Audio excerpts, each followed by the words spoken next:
I'm telling you honestly, I can ride wheelbarrow to go to that night shift. I don't care.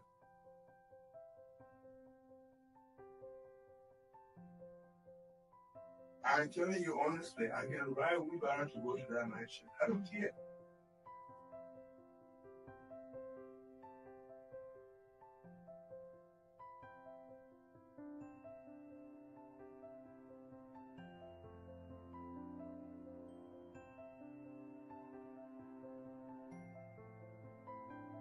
I'm telling you honestly, I can ride wheelbarrow to go to that night shift. I don't care.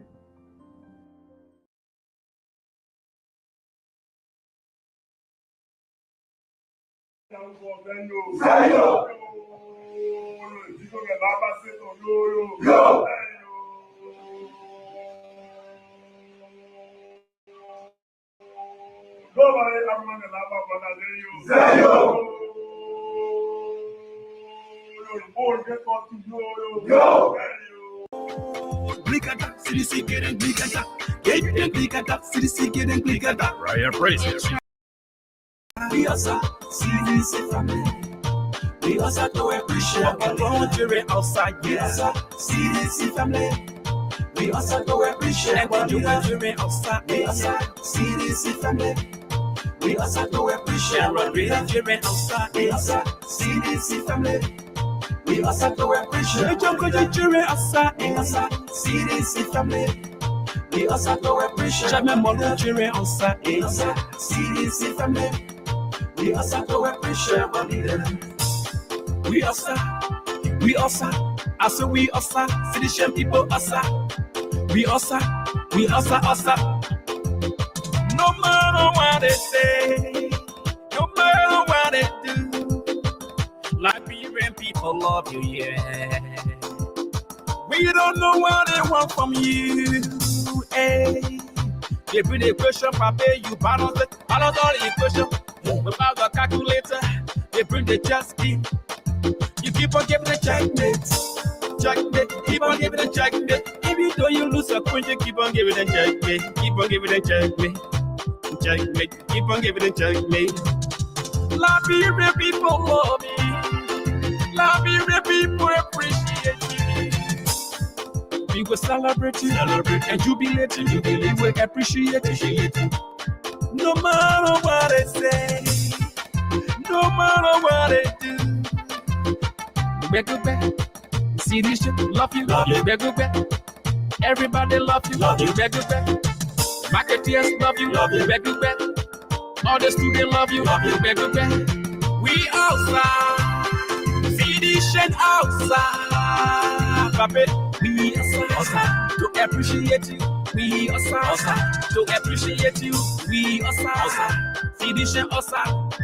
We outside. CDC outside, we outside, everybody outside, we outside, marketeers outside, we outside, all the students outside, we outside, all the women outside, we outside, all the papi outside, we outside, McQuarrie outside, we outside, CDC outside, we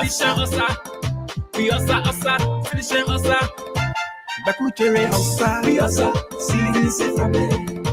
We also do appreciate the voluntary outside, yes. CDC family. We also do appreciate the voluntary outside, yes. CDC family. We also do appreciate the voluntary outside, yes. CDC family. We also do appreciate the voluntary outside, yes. CDC family. We also do appreciate the voluntary outside, yes. CDC family. We also do appreciate the you can even buy all the professionals, or you can even buy all the defenders. Hey, when we're too ready, you will give you Isa Osa. When we're too ready, you will give you Ziggy Zaga. In the past, you know where you capable of doing. You did it in the past, you did it in the present, you can do it for the future, yeah. Hey, when we're too bad, Ziggy Zaga. We're too bad, give you Isa Osa. We're too bad, Ziggy Zaga. We're too bad. We're getting Isa Osa, and Ziggy Zaga. Isa Osa, we're getting Isa Osa, we're getting Ziggy Zaga. McQuarrie outside, we also CDC family. We also do appreciate the country outside, yes. CDC family. We also do appreciate the country outside, yes. CDC family. We also do appreciate the country outside, yes. CDC family. We also do appreciate the country outside, yes. Outside, CDC we are family. outside. We We also are do definitely appreciate the outside. country outside, yes. Oh yeah. CDC family. We also do appreciate the leader.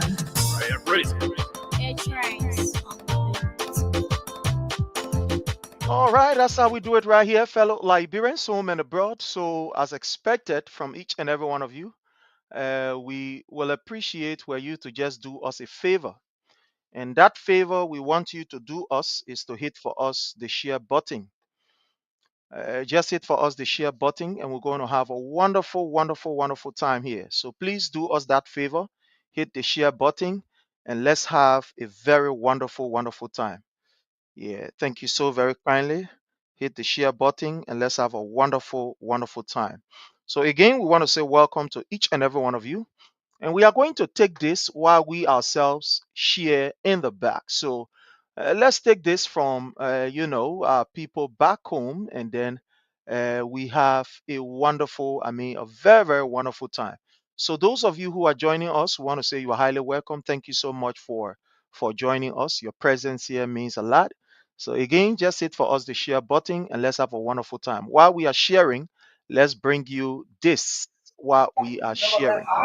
Let's bring you this while we are sharing, and we get ready to give you the best that you can ever, ever, ever have on your gadget.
All right, okay, okay, okay.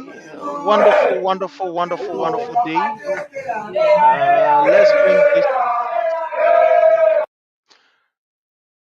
So, fellow Liberians, home and abroad, as usual, it's always a privilege, and it will always be a privilege for us to be on here to give you information relative to Mama Liberia. It's always a privilege, and we are so excited that this morning, this evening, wherever place you are joining us from, that you are following us. We want to say thank you. Today is going to be a very interesting day.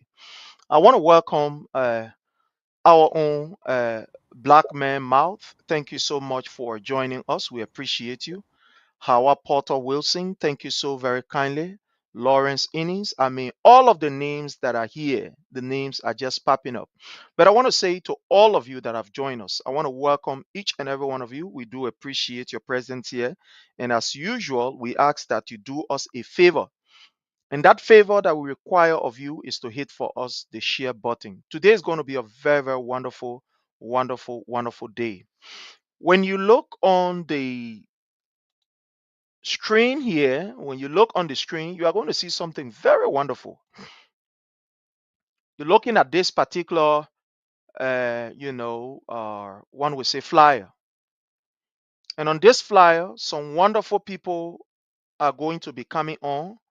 These wonderful people are going to be joining us. We will be joined by the Honorable Manny George, who is the chairman of the interim leadership team of CDC-USA, and we'll also be joined by Dr. Elizabeth Gay Kamara, who will also be joining us as we discuss about CDC, about Liberia, and the rest of the world. So, as usual, we will still like to inform you that hit for us the share button and let's every one of us have a wonderful, a very, very wonderful, wonderful time. Let's have a wonderful time.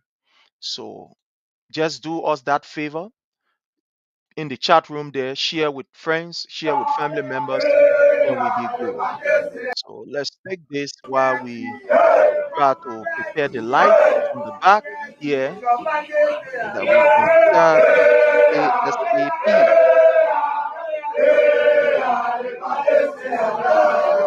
We already have our guests here with us.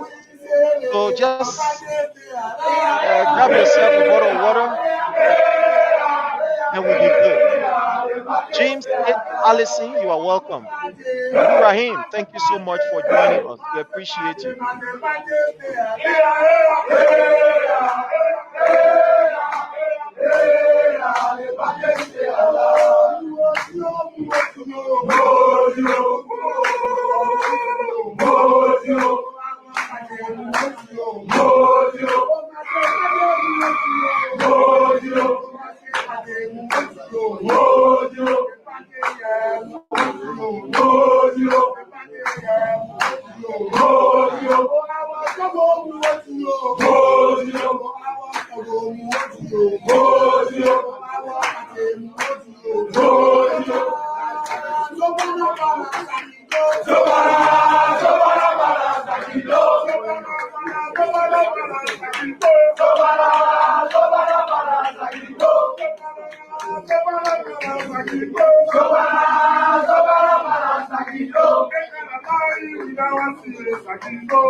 You are muted, Prince. You are muted.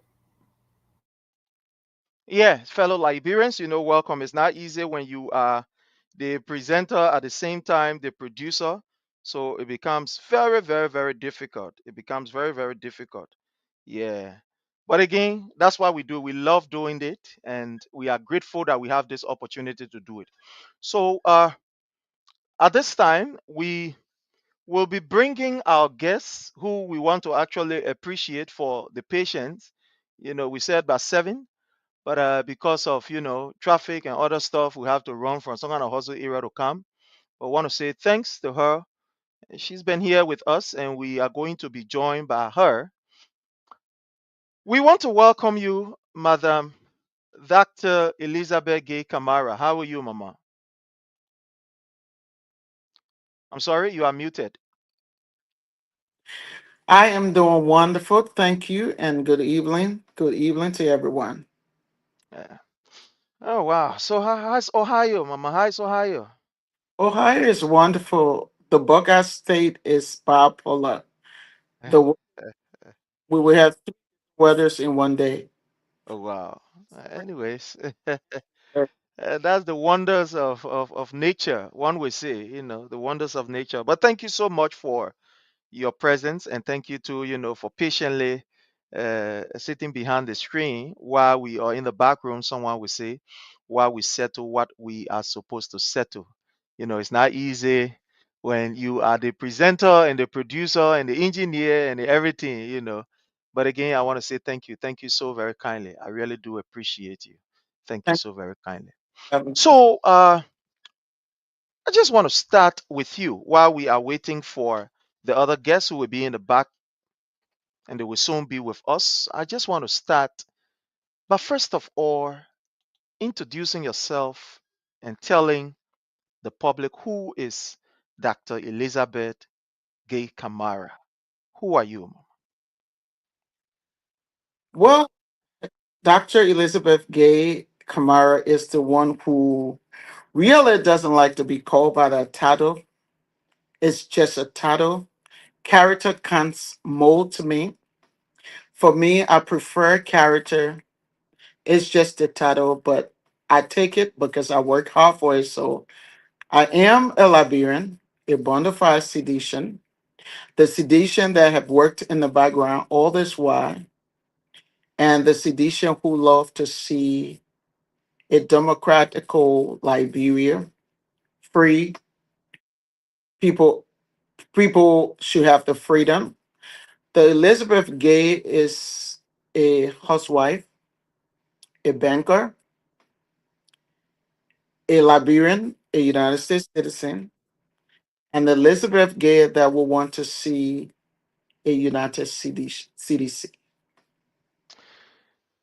Can you just tell us what it's like, especially as a woman, I mean, a female getting involved or, in politics?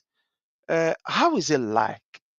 How do you see the terrain? One would say this terrain is a very, very, one would say hostile terrain. If I will boil the rod, hostile terrain is a terrain that, is very kind of bit, complicated.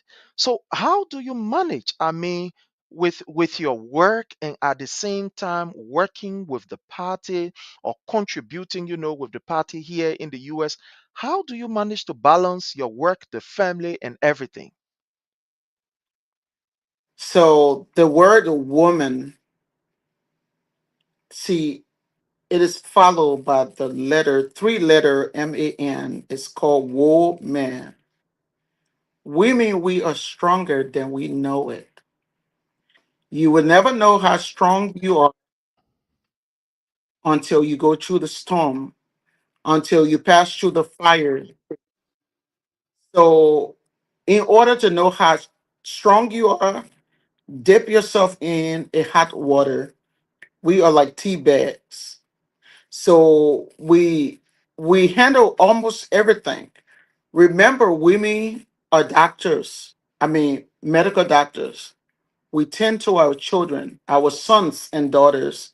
When they're sick, we cater to them. We tend to them. We give them medicine. We rub them down. Be a the medical side or the traditional side. We do that.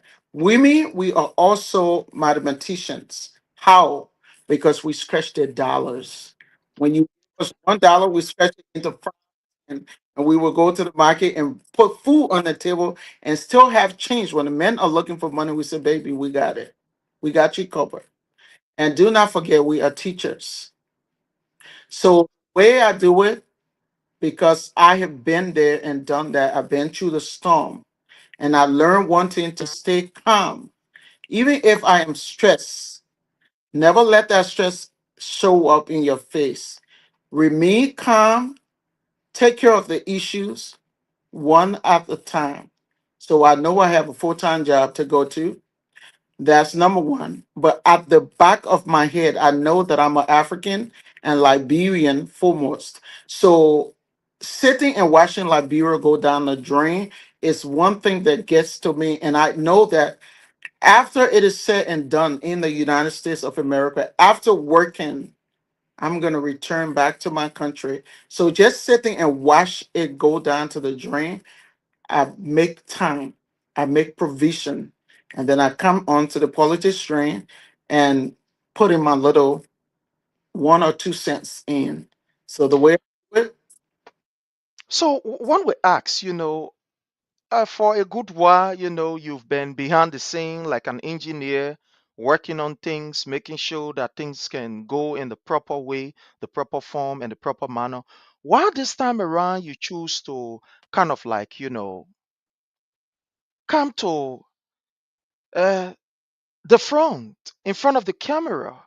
Why this time we are seeing the face instead of maybe the usual backdoor diplomacy or the backdoor channel like many others would do? Why this time around you choose to come, just bow and say, look, this thing is too much. Let me show my face on the camera. Why? you just said it, because it's too much. And stay in the back and applying diplomacy is not working anymore. So at this point in time, I don't like the camera. If you know me, you know that I don't like the cameras. I don't like to come before the screen, but that does not mean that I don't know how to come before the camera and speak my mind. I do know how to do that. So this time around, sitting there looking at what we are going through, first of all, we said, well, election happened, a winner emerged. So sometimes you would take the card, you accept your loss and you will move. So let's accept it, because we are all Liberians and we want to see Liberia pushed forward in the right direction. So let's give the people who won this time the time to kind of get used to the seat that they won, and let's see how they govern, and let's see how well they mean for our people. So after sitting for a year and few months, I then realized that the country was tumbling down into chaos. People started to get afraid. No democracy, no freedom of speech, nothing. You find fighting everywhere, police beating people everywhere, and even the the civilians themselves. Some are getting even worse off by doing evil stuff to peaceful civilians and one another. So at this time, I decided to come on the forefront so my voice can be heard, so that I can share my 1 or 2 thoughts with us as opposition and then the ruling party. If only the I have decided to come out and speak. Thank you. We will be joined by some of our panelists here, and we are here also with our brother, who's one of our panelists, Frank O. Gongano Molba, and we will be joined by our brother there from all the way there on the other side of the globe, our brother Wilmon, Detroit. You are welcome. Thank you so very kindly. We have a guest here Thank today, you. the team from the CDC-USA. They are here, the interim team. They are here. So you will be joined by other people. I mean, other panelists are going to be coming in. Let's go to our brother Frank. Is there a device from the back? We can just lower it. Yeah. So let's go to our brother Frank and give him the opportunity. Let him hear from Dr. Gay Kamara. So, do you have a question, comment, or concern before we go into the main meat? Before we start discussing the meeting, let her hear from you too. Let her hear your voice. I mean, not really question, but I just want to recommend her for her resilience and her courage to come from out of the kitchen, to come to the platform and to come to Liberian people need because she have seen how things are being done and not in a way actually as it's supposed to be in the interest of the people. So that's the reason why she came out to give her contribution, to give her knowledge, her perspective, and see it what she can do going forward, getting to 2029. And the fact that she have getting the courage to come out as a woman, as a female, as a mother, as an auntie, as a grandmother, to come out, she's saying to us that it is not about her because one way or the other, she already have what she have. She have already earned what she have to earn for her life. But again, she can just sit and watch, like she said, like seeing like we are going down the drain. Because at the end of the day, she's looking at the people she's going to leave behind. She's looking at the younger generation that are coming out or yet to be, yet to come, and she's looking at, what, I don't want for these people to come, right? To say, but what did mommy do? What did grandma do? She was here. She saw all of these things. She had an opportunity. She had the means, but she did not do anything to prepare the way in our future for us. So for her to get the courage to come out to do this, I want to recommend her and I want to tell her bravo. And I want to give her a name tonight. And that name that I want to give her, I'm giving her that name of paving the way. She's coming to pave the way for the younger one that are around her and the younger one that are in Liberia. She's coming to pave the way because she sees that those people, those younger ones, need better life just like any other children within the United States. People in Liberia need that life, need that future, need that hope that they can wake up and know that someone, somebody, somewhere thinking of them, of their future, and not being selfish like most of our people who are selfish. And once they get there, they don't know what to do and what to fight for. So, mother, I just want to say thank you for coming out, for being brave. And I hope other mothers should see the same thing and follow you to come because this fight is for Liberia and Liberian. Thank you. Thank you so very kindly. I know you want to keep the name. And thank you so very kindly. We appreciate you. We are also being joined by our brother, Wilma. My brother Wilmot, today we will be having our honorable manager George, who will be coming. He working, technology sometimes it has its own challenges, but he will be coming on in a minute. He will be on with us. But today we have the interim leadership of the CDC USA, and in studio we have Dr. Elizabeth Gay Kamara with us, who is actually the uh, deputy chair for administration of the interim team. We have her with us. So let's hear from you, your opening comment to her or just, your opening comment. Let's hear from you, sir. Yeah, yeah, Prince, salute to you, especially for inviting the CDC USA on the platform. Salute to our sister. Yeah, but Prince, let me say something. Yeah, for me, if you check it, there's a fact there are only two biggest parties in the Republic of Liberia, CDC and the Unity Party. I compare the same thing with the Republican Party in the US owned by Donald Trump now and the Democrat. So the CDC, if you want to call it spade or spade, it's a George Weah party. Yeah, he's a main leader, no matter how you twist it. Because Now, presently, what the CDC have to do, especially those in America, they got to learn for that past mistake, how they lost that election, whatsoever occurred. They have to rebrand themselves. See, one of the things that they showed the CDC within, if you check everything up, it was heavy propaganda, the Unity Party, the ANC, all these people, the opposition at that time, they led heavy propaganda. There was nobody to combat this propaganda. Today brought into power. They lie. They spread that narrative. Everybody, if you see print, the social media were on fire during those days.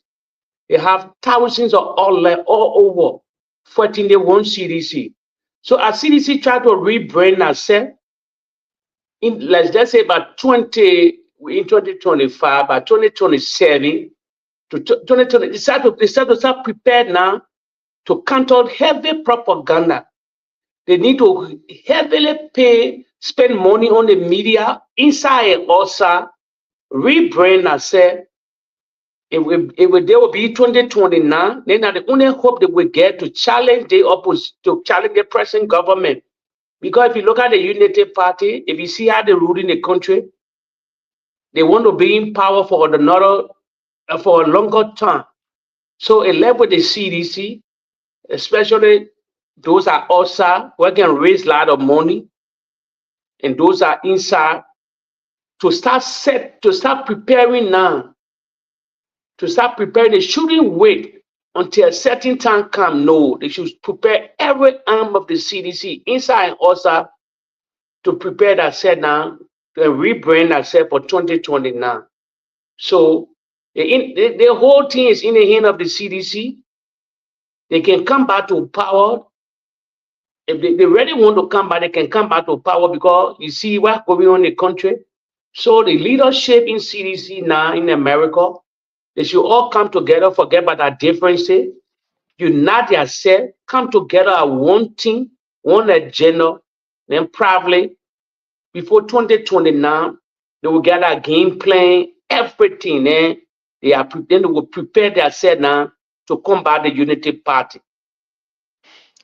Thank you. Thank you so very kindly. Thank you. So let's move on straight to the dad with us. That I'm afraid the political atmosphere is so toxic, especially in Liberia, our Liberian politics. You get people who can even live with you, people who you can even feed or you can take care of.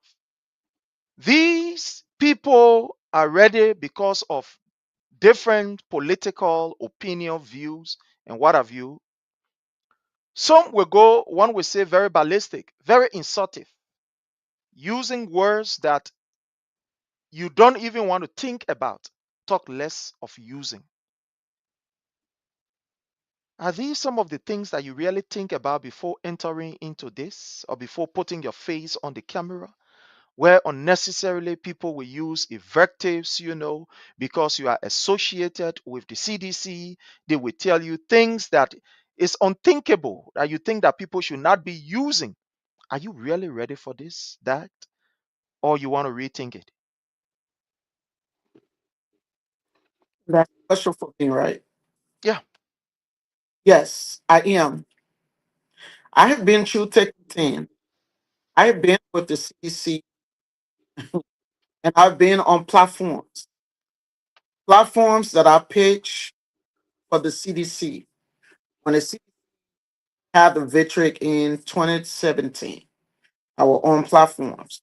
I went places, um, and I had influence. I received insight before, but as a leader, you have to have thick skin. And one thing I said, and I will say again, that I have learned to do through the storm. Remember that you are the storm. So have thick skin, be calm, remain calm, and think your strategy. While they're raining insults on you, remember, knowing why you came in the forefront anyway to begin with. Know what your goals are. So know where you're going. Remember where you are now and know where you're going. And don't yield to every distractions. Continue to go, remain calm, and think about the strategy that you will use to obtain goals. So with that being said, my skin is thick, and I know that I have to be very careful.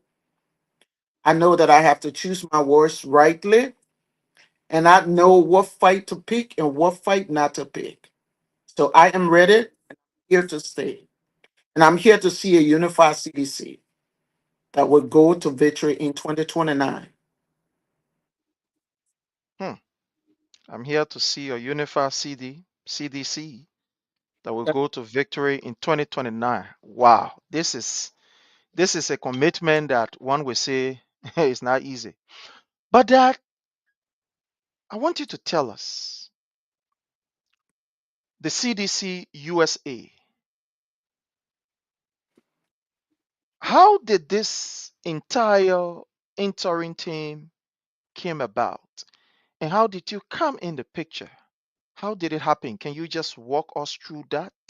I mean, how did people locate you? I know you've been behind the cameras or, the wire. How did they scout out for you and say, no, this time around, we got to take that from, from behind the camera and put her right in front of the camera? Can you just walk us through how did it happen this time around that you became part of this entering team? Tell us.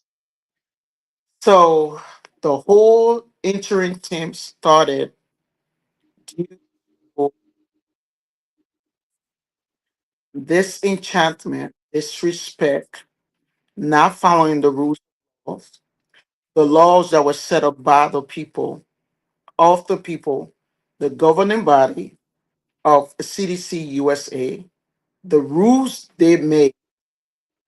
A certain group of people refused to follow that, beginning with the former leader came to their term, the term ended,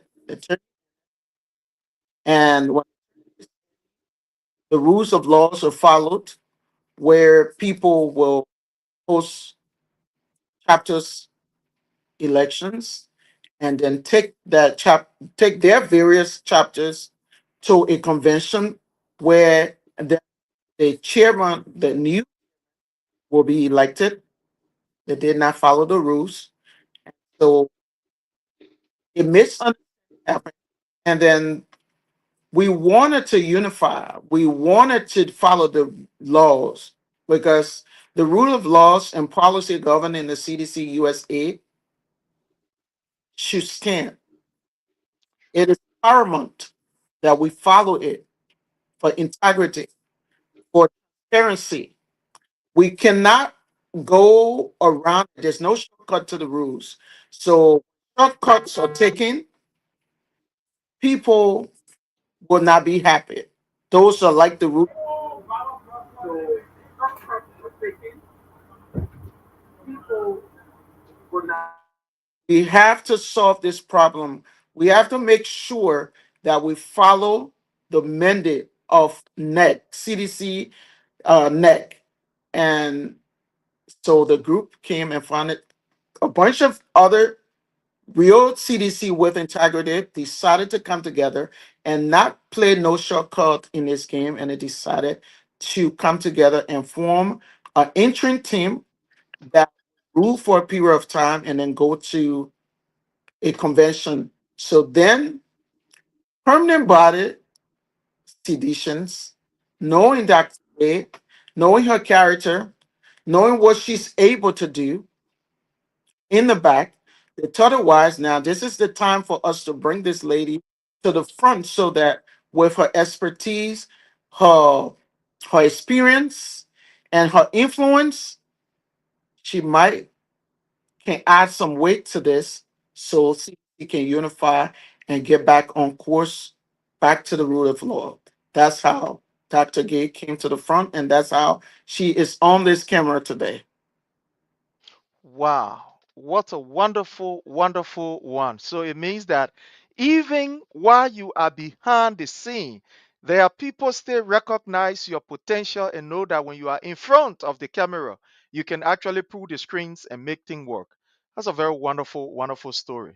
You remind me of what someone said that be careful what you do even when you are alone because there are people who are watching you. They are looking at you. You may not see them, you may think that they are not around, but they are watching you and seeing you. And at the appropriate time, they will confront you with the gift that you deserve. You just remind me of that. Thank you so very kindly. Before we go to, yeah, You go go ahead. with this. They say, be careful. It is not your words that count, but your actions are louder. People are watching. Be the best that you can. Do the best thing when no one's watching. Hmm. Wow, thank you for that. Before we go to our other panelists, before they come in, we want to welcome the Honorable Manager George. Honorable Manager George, welcome, sir. Thank you so much, Mr. Prince Sharif. It's a pleasure being on here tonight. I want to also say a very big thank you to our listening audience out there, and then let me also give my special thanks and appreciation to my fellow comrades up here for us to discuss the issues of our beloved nation Liberia and that of our political institution, the Congress of Democratic Change. So it's a pleasure being on here tonight. Thank you so much. Thank you so very kindly. I know our other panelists will come in with questions, comments, and concern for you people. I hope we are taking down notes as we are listening to them so that we can grill them, this evening.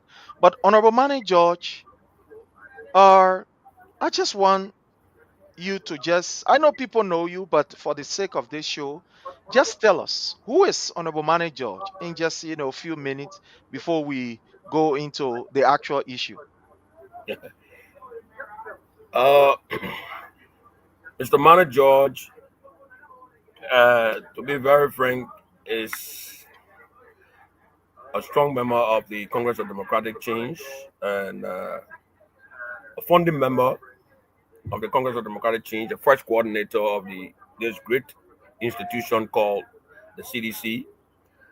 From the embryonic stage of the CDC, we were charged with the responsibility of scouting members for party registration, and we also constituted and built up the coordinator council, the first ever potent coordinator council of the CDC, now headed by Mr. Myers BT. And I also produced a representative during the days.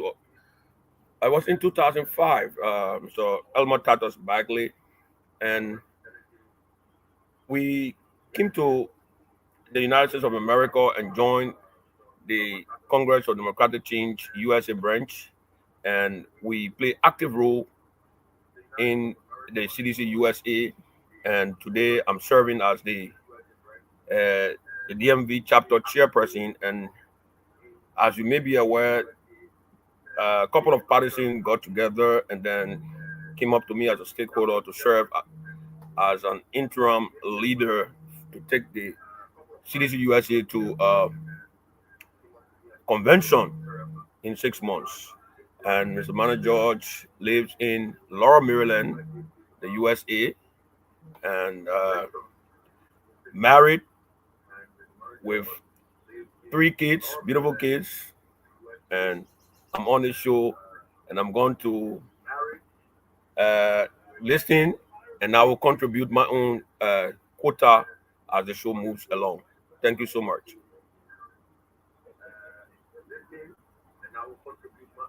Thank you so very kindly. Thank you so very kindly.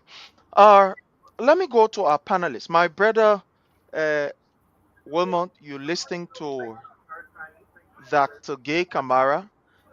Do you have a question comment or concern as we're about to enter into the crust of our discussion or go into the deeper part of it and start to talk about the CDC USA? Let's hear Yeah, from you. yeah. My question to the head of the CDC in America. Presently, you see what going on in the country already. You know the stake in the country.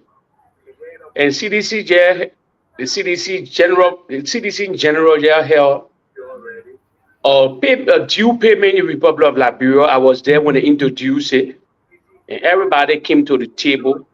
President, you're in opposition, and to come back, and you believe I will come back 2029, you got to start your grand game, seriously grand game, to raise a lot of money. Because now the Unity Party, they in authority, they in power now. So the cash, the money whatsoever belong to them now. They will all spend your probably in 2029, no matter who represent them. So CDC have to start a grand game to see, especially because majority of the librarians in America, they have heavy affiliation with the CDC party. So asking the chairman, whosoever responsible for the party, why your grand game with Lola, and why your grand game with Lola to up to at least generate millions of dollars to get ready for that 2029. And how you put your team together to combat all the negative propaganda whatsoever when the Unity Party usher in a going election I brought into power. Thank you. So, anyone can go first and answer the question from our brother. Sorry, you are muted, Dr. Gay Kamara.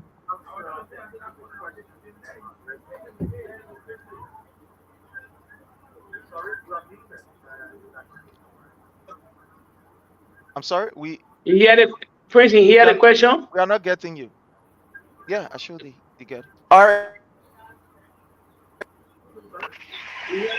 Can you Okay, yeah, you are better. Yeah, yeah, we're getting you now. Yeah. okay. Where my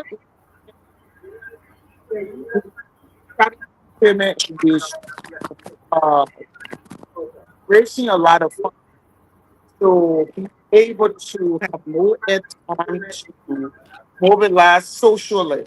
So yeah, one of the things that I think that we should do as a party in order to go to 2029, we, we should strengthen our grassroots of mobilization.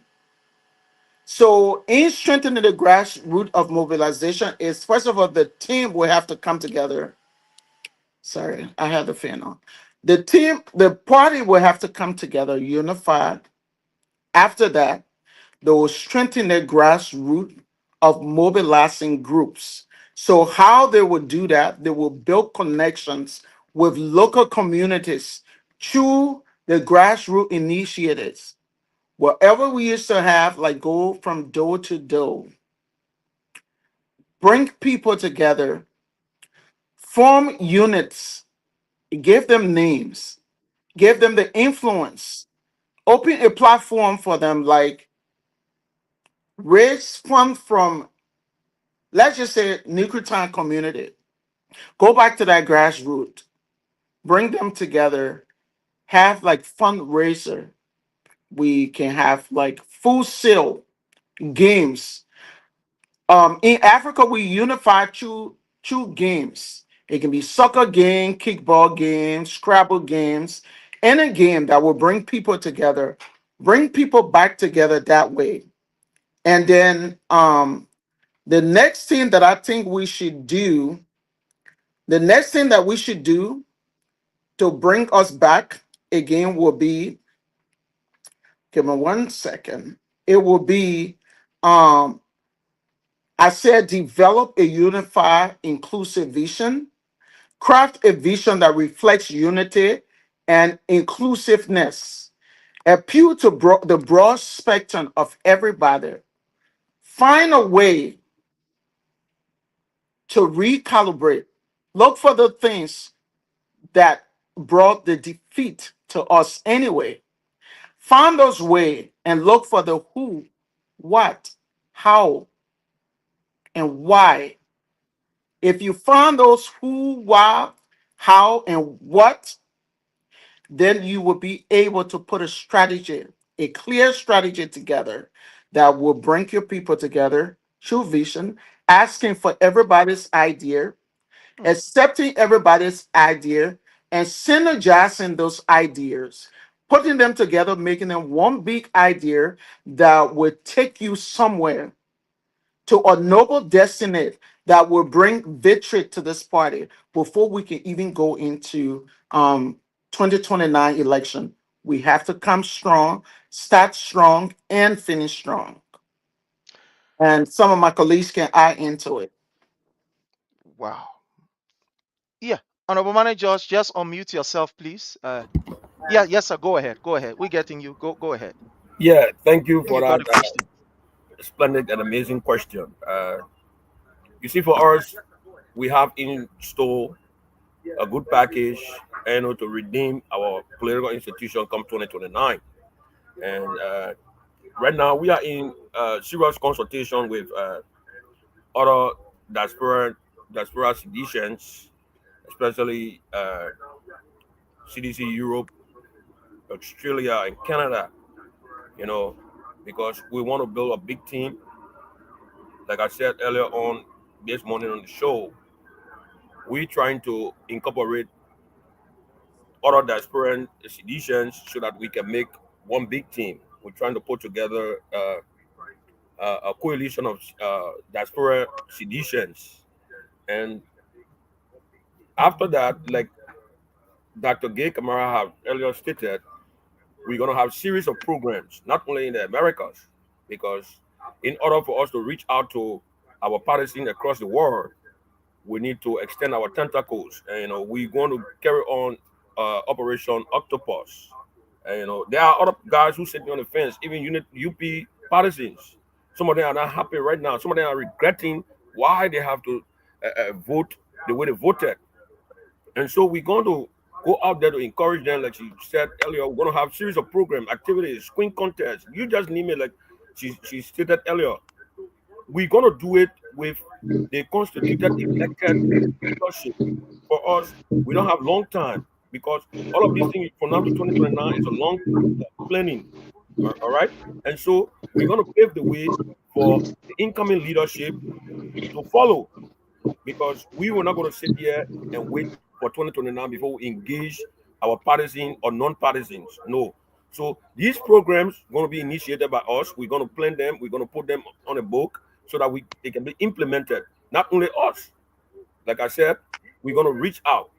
We're not only going to sit here and say, oh, because you are now a sedition, we're not going to reach out to you. No. We are going to incorporate everyone, every meaningful Liberians, everyone that want to see Liberia progress moving forward. Because the growth and development of Liberia, not only the CDC, lies within us all. So we need to reach out to every spectrum of this world, not only in America. We are going to extend our tentacles outside America with programs where you're going to see citizens from America going to Canada, they're going to Europe, they're going to Australia, to have programs, and we're going to engage CDC Liberia as well, constructively and positively, so as to move our party forward. Like, I think we'll reach to the point where Prince going to reach to the point where we're going to discuss on some initiatives that we are about to undertake to reach out to some of our partisans. We got some partisans who are dissatisfied. I don't want to use the word disenchanted. They are dissatisfied.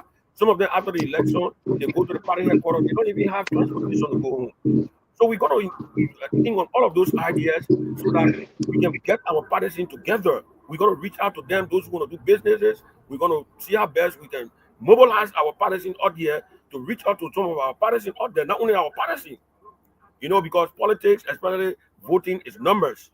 And so we're going to pave the way to have others who were never a part of the CDC to be a part of the CDC this time around, because we know 2029 for sure Liberia going to be redeemed by His Excellency President Dr. George Manawaya. Thank you so very kindly. Let's go on to our brother Frank. My brother Frank, do you have a question, comment, concern for them? Let's hear from you, sir. Yeah, I do have a question. Thank you so much. You know, um, I listened to the very how to call it panelists and all the guests, all the CDC officials. Um, Let me start with this first. Michael Garvey says, "One who does not understand his history is like a tree standing by the bank of a river, but have no trunk." Right? And the wise man also says that if you have no vision, you stand for anything. And if you stand for anything, you fall for anything. If you fall for anything, you accept anything that come on your way because you want to stand back. Now, looking at the history of Liberia when it comes to elections, looking at the current government and leadership when it comes to the violation of the constitutions, when it comes to disengagement of Liberian right, all of these things going on as we've been seeing it. And looking at past elections going back to 2005 on two different occasions where the opposition party today won two different times on two different occasions. But the party that led the country at that time for 12 years had some international backing, had some international understanding, and they spoke to, at that time, the political leader, today, George Manawia, to let things go and his time would come. Meanwhile, it was his time at that time. And looking at this current government, I can tell you for once, this government do have the same international backing because of certain deeds that are going on already. Now, we saw over the years, over the 6 or 7 years, how there was a lot of propaganda locally and internationally. And internationally, we have international backing to the political, let's say to the opposition. And they funded the media vigorously because there were certain things or international interests they felt that were or was not protected. So they found it necessary to remove the past government to the opposition. Now, and you still have the vote, the belief of the people, as we can see. Let's say 2029 come. You win this election, you become victorious. Again, but the ruling party, based on history and based on what we are seeing today with the Constitution, if they refuse to leave, will it be another 2005? Will it be another Fonati Kofa case again? What will it be you people stands? Are you people going to receive call again from the international community to letting go? Or are you people going to fight? Because you came into the spotlight because you have a vision and you are not going to fall. You are not going to accept anything. You are not going to bow by anything. But because you have a vision, and our vision is to pave the way for the generation you believe in. What will be your stand if it happened? Thank you. So, any of you can go first. Let's hear from you. If we have a repeat of, what happened in 2025, What is going to be your stand? I know somebody say the people in the US. You asking them for a stand. Let them go Liberia. Anyway, but let's hear from you because what people can say in US. Okay, y'all go to Liberia now. So let's hear from you. That Frank, that's a good question. And you kind of like take my mind back. It's a deep, and at this point, I personally don't want to jump the gum. Liberia is the country of law, democracy. That's what we know. I'm not going to assume unless the unexpected happen and we see it happening. But if 2005, 7 repeat itself, if that same thing comes around, we have national and international code of laws. We will not stand and watch it.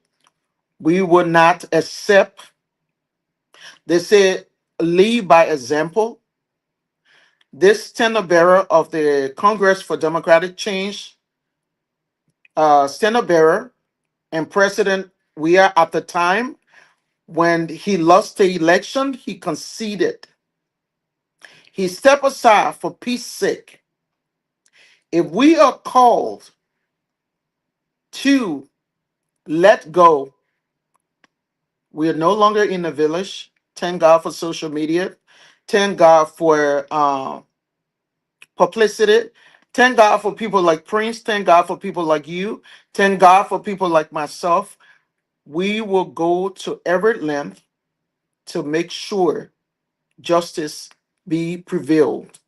And it will be prevailed by the code of law, and the rule of law will be amended, and we will follow the rule of law. We will not accept just talk on the side. Thank you. Honorable Manager, you want to go?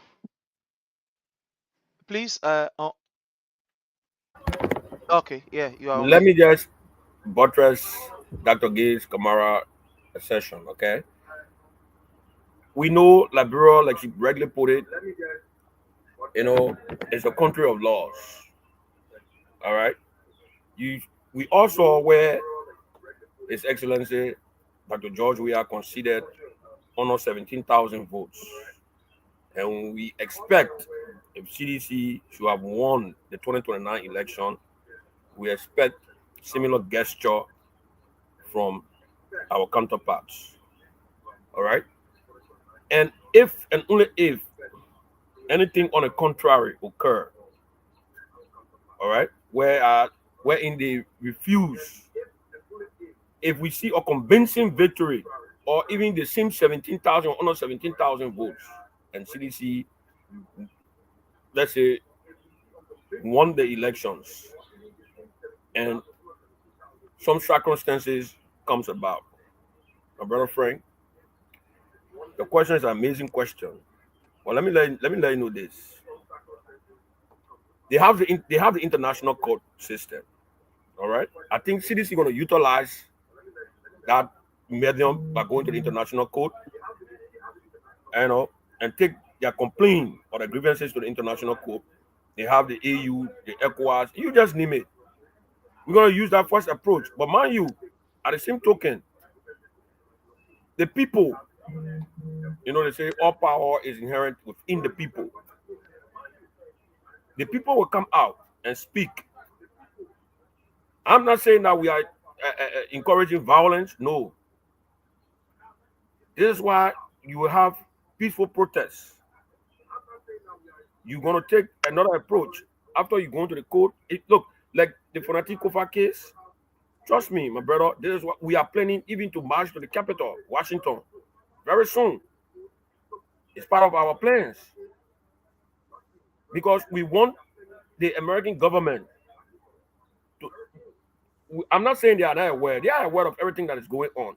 But we're going to march to the capital and let them know that what is obtaining in our country, what President Obama is going against the rule of law. we're going to let them know that Liberians in the diaspora are informing you officially. So we're going to make use of the code system. If anything, on the contrary, we're not going to sit as diaspora Liberians, not only sedition, but diaspora Liberians. Mind you, there will be other people who will vote in Liberia who are not sedition. Not only sedition going to vote for CDC. That's why we are doing everything possible to make sure our database system is intact. And like I said, anything on the contrary, we're going to make use of the code system. We're not going to put people in the street. You know, CDC for that for once. They are not in that venture of putting people in the street to demonstrate or to protest. No, CDC is not made for that. But we're going to make use of the code system. Like you see, our speaker today is from the Congress of Democratic Change. All these things going on, where the president took him to see the Pope, and then they plan a coup behind him. What did he do? He used the court. And today, the court have acknowledged that he's the legitimate speaker. So it's going to be the same thing that we're going to do. We're going to make use of the code system, my brother. International code system is there. So we're not going to put our people out there to waste the first blood. No, we're not going to do that. Now, thank you so kindly. I want to ask this question. Any of you can just come in. The CDC-USA, over the period of time, the CDC-USA have been trying her best, and we want to say kudos to previous leaders. But what is it that the both of you or this administration, the Mane, Dr. Gay Kamara administration, is going to do differently that other people did not do? Because right now the expectation is high. People are saying, well, there's an interim team. We all know interim team. And they will just sit down, man, and nothing they will do. If the real people say could not do anything to move the thing here, the people then they will not do anything. So I want to ask you, for the thousands of people that are listening to us around the globe and many seditions that are following, what is it that Dr. Gay Kamara, Honorable Mane George, this interim administration is going to do differently?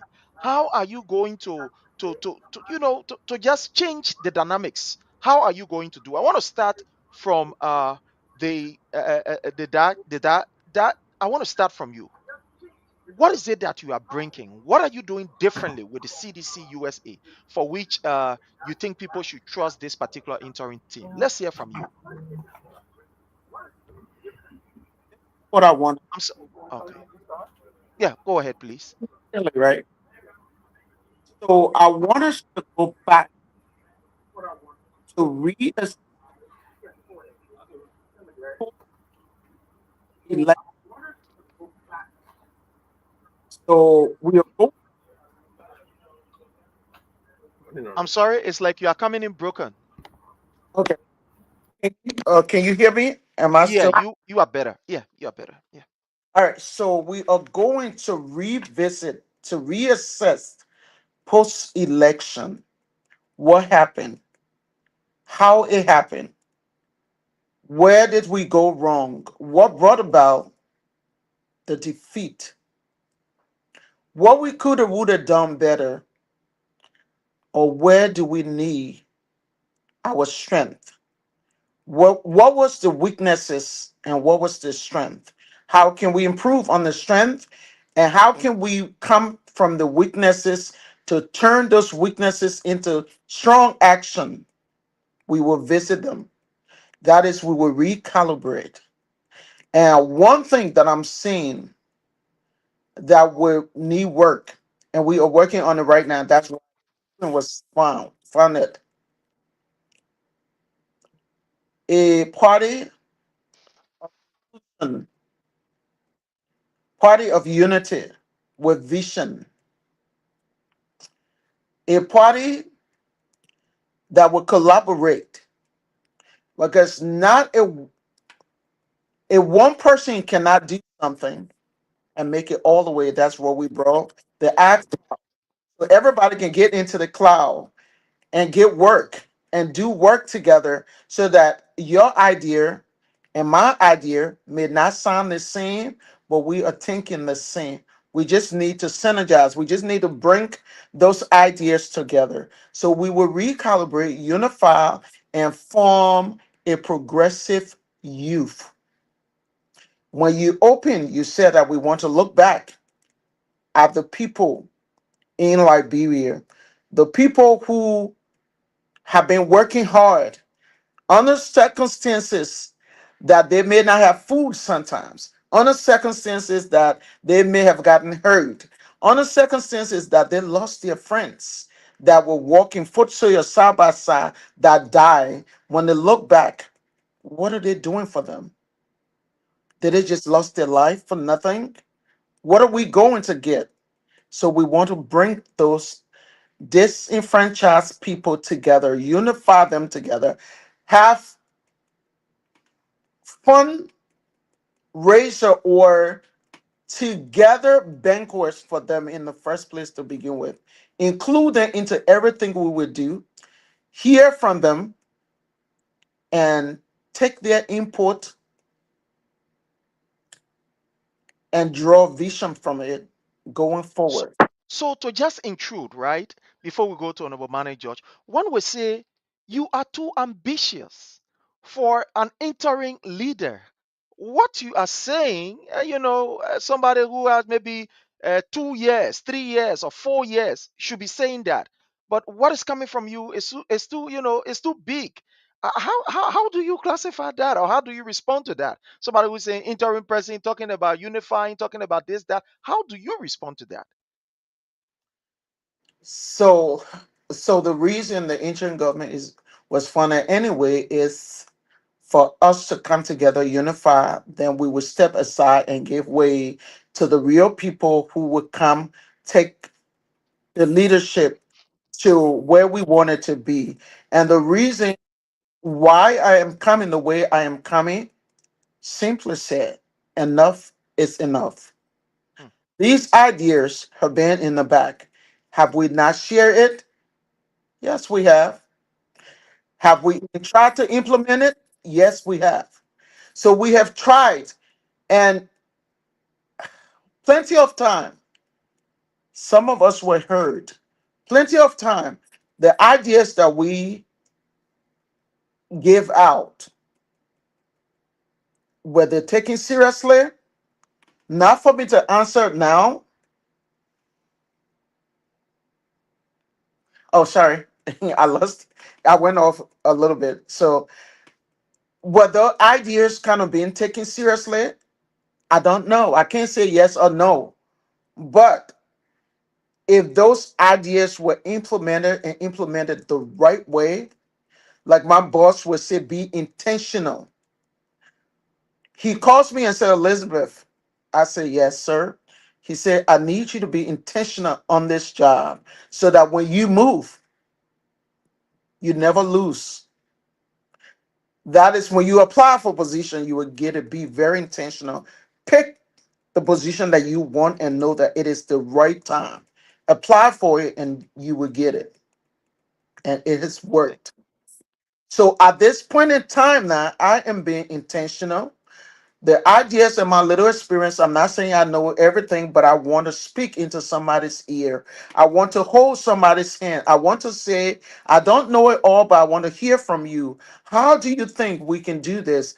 How could we have done it and we didn't do? These are my perspectives. These are my experience. These are my implementations. These are my how and why. Can I hear from you? Can we collaborate to make them work? This is the reason why I'm coming in the forefront this time. And I'm praying that we will listen to one another, have respect, mutual respect for one another, listen to one another, pick up from one another's experience, and keep going. Thank you so very kindly. Honorable Manager George, the same goes to you. What is your agenda? What are you going to do differently as you've come as an interim leader? Let's hear from you, sir. Thank you. Prince, as you may be aware, we are trying to build or unify CDC USA. There are things that some of the past leaders didn't do, and I think we're gonna bring it up so that the constitution. We are getting sound from the background. If anyone is using another device to listen, you can just lower it. You can just mute it so that we can get the feedback. Thank you.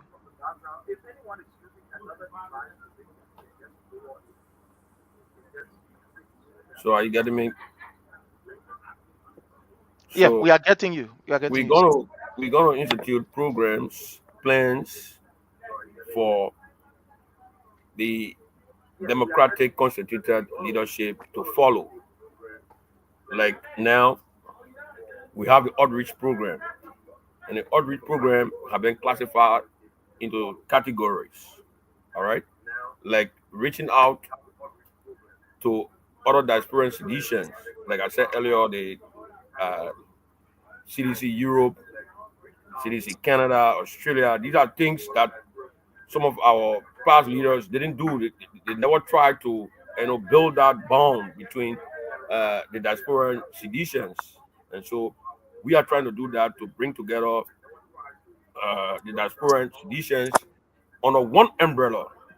All right, and we also trying to constitute a mechanism where we'll be able to reach out to our partisans, especially those partisans that are less fortunate, some of those partisans that in dire need of help, like we said earlier on this morning. We gonna reach out to partisans, like we discussed this morning. Some people they want to do the local water business. Let's put it in our Liberian way. They want to do the local water business, but no money. All right, we as citizens in the diaspora, you know, we can galvanize resources, put money together through the auxiliary head or the chairman of the CDC Global to help some of our partisans back there. Those are some of the programs that we have in store that some of our the past leaders of the CDC-USA didn't think on doing. All right, and for now, Dr. Gay and myself, we are contemplating on unifying the entire CDC-USA. We are paving the way for total peace and reconciliation, whereas citizens throughout the length and breadth of America, the 50 states, will be able to see each other as one family where they will go and interact on a soccer field, on a basketball court. We have all these programs. We even plan to have a CDC Queen contest. You understand me? These are some of the things that they never did. You understand? And we also putting on the book for the constituted government when it comes into power to at least be able to send delegates from here to Liberia to attend conferences, CDC programs. And so we're going to outline all of those things so that the constituted leadership will be able to follow. So those are some of the things that we are going to do differently from those that were heading the CDC before. And for now, we even going to open the CDC Facebook page. I think it's already open.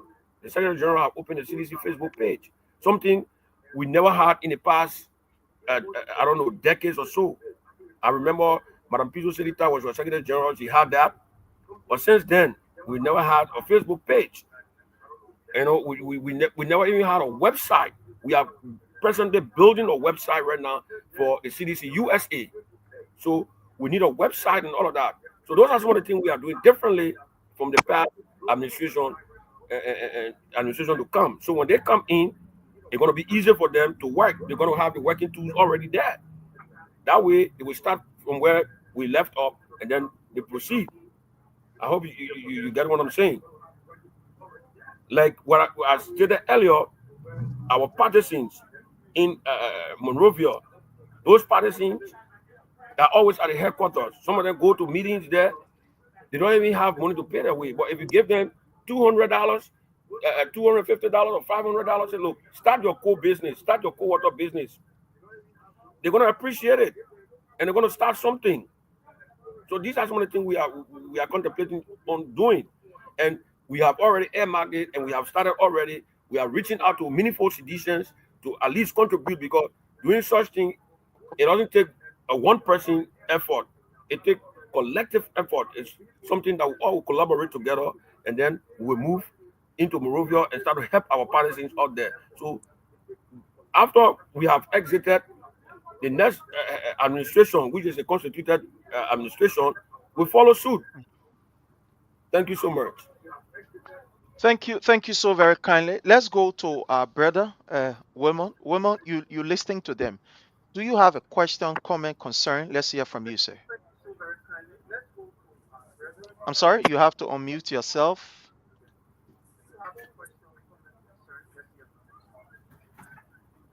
Sorry, unmute yourself, please, sir. You mute? You can hear me now? Oh, okay, yeah, you are loud and clear. Yeah. Okay.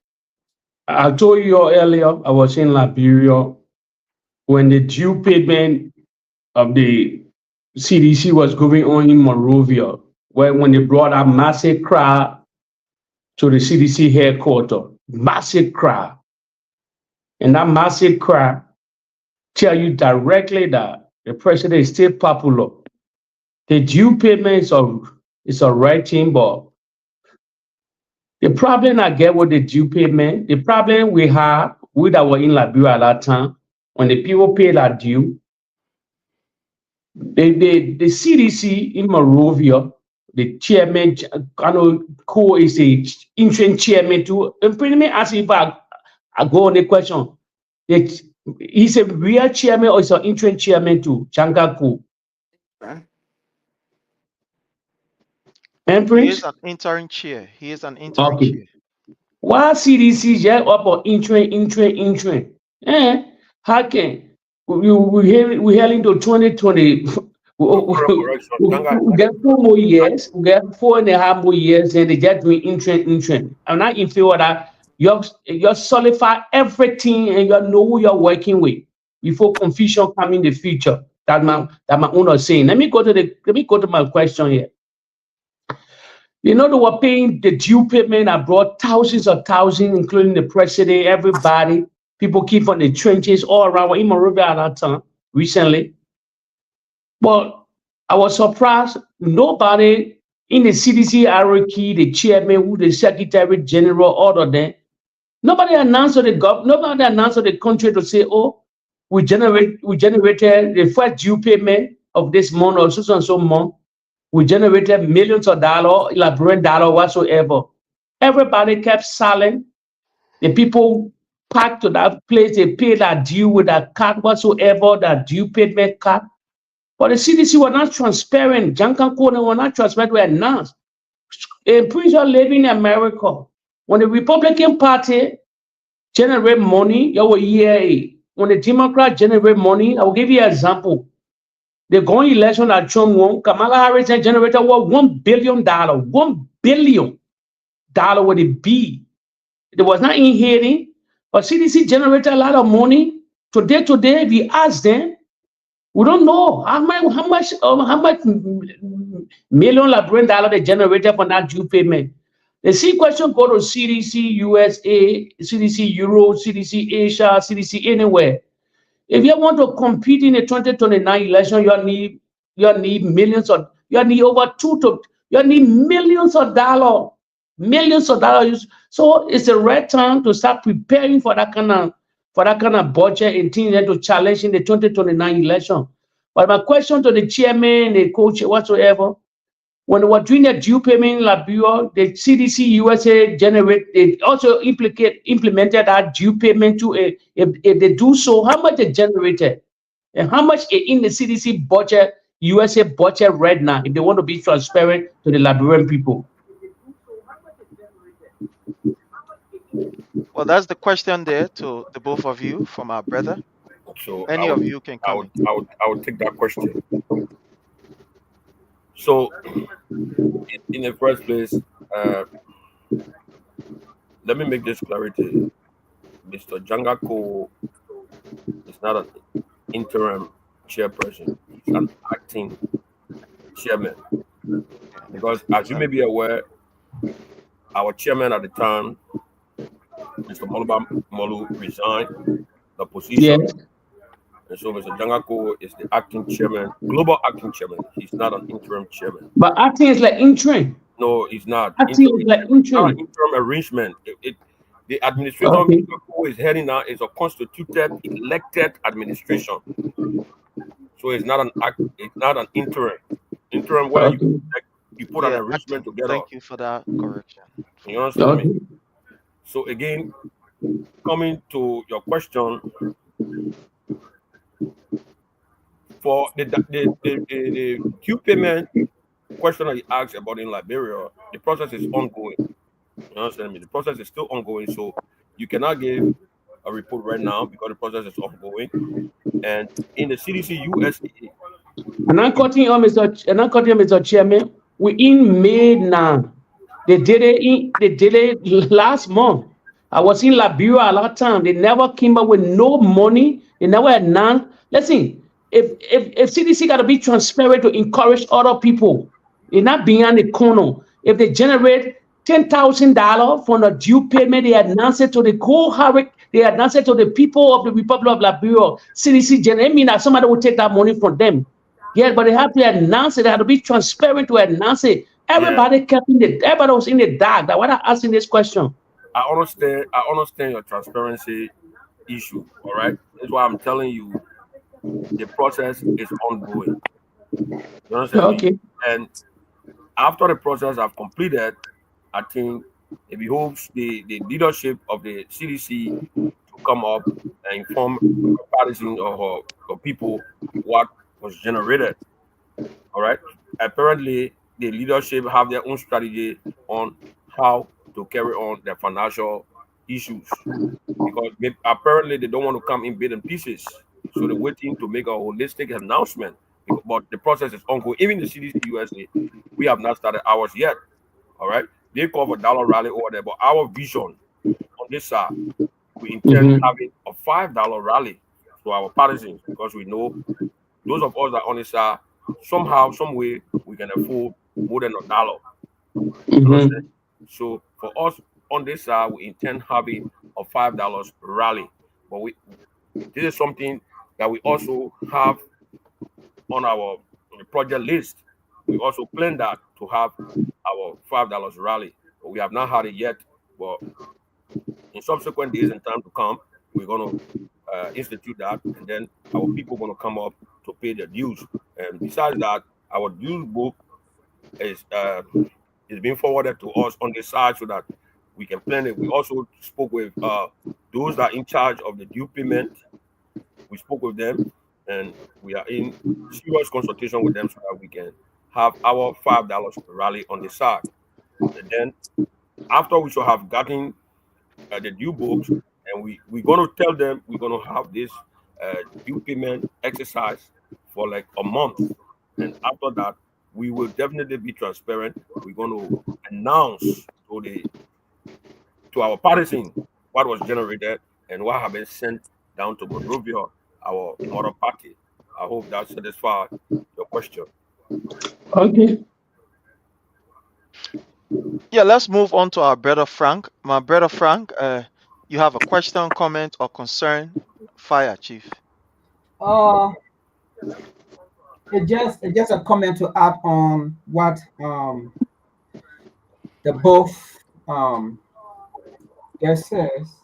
So the first one, my first comment I want to add with what Dr. Elizabeth said, it really touched me. That's one thing I adored about the CDC as a political party, because it is a political party that believes in the youth. And Dr. Elizabeth did touch on that about opening an avenue up to the youth, opening the door to the youth, because I think that's one of the basic thing or major thing that we saw with the past government led by President Josh Weah.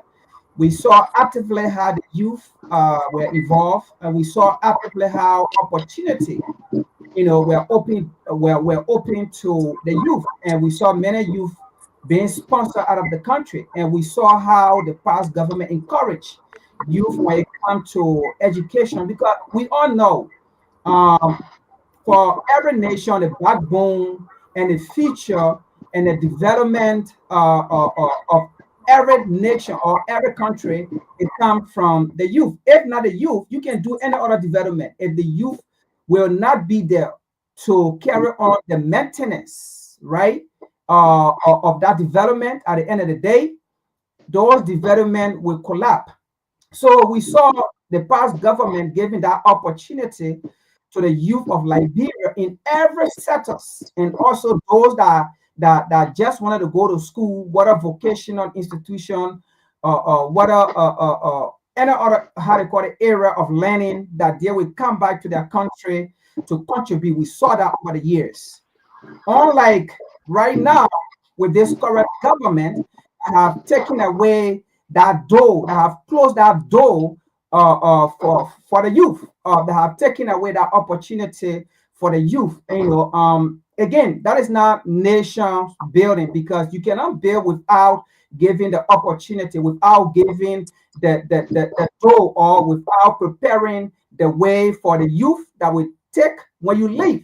So I really, really admire that from Dr. Elizabeth, to bring that to light, so that at least either the current government can also pick on that and try to prepare or give the youth the opportunity, so that they can be able to go out and venture for Liberia and be able to learn, and then come back to their country to continue with where they can stop. And Dr. Mana George, you also said something that I really love.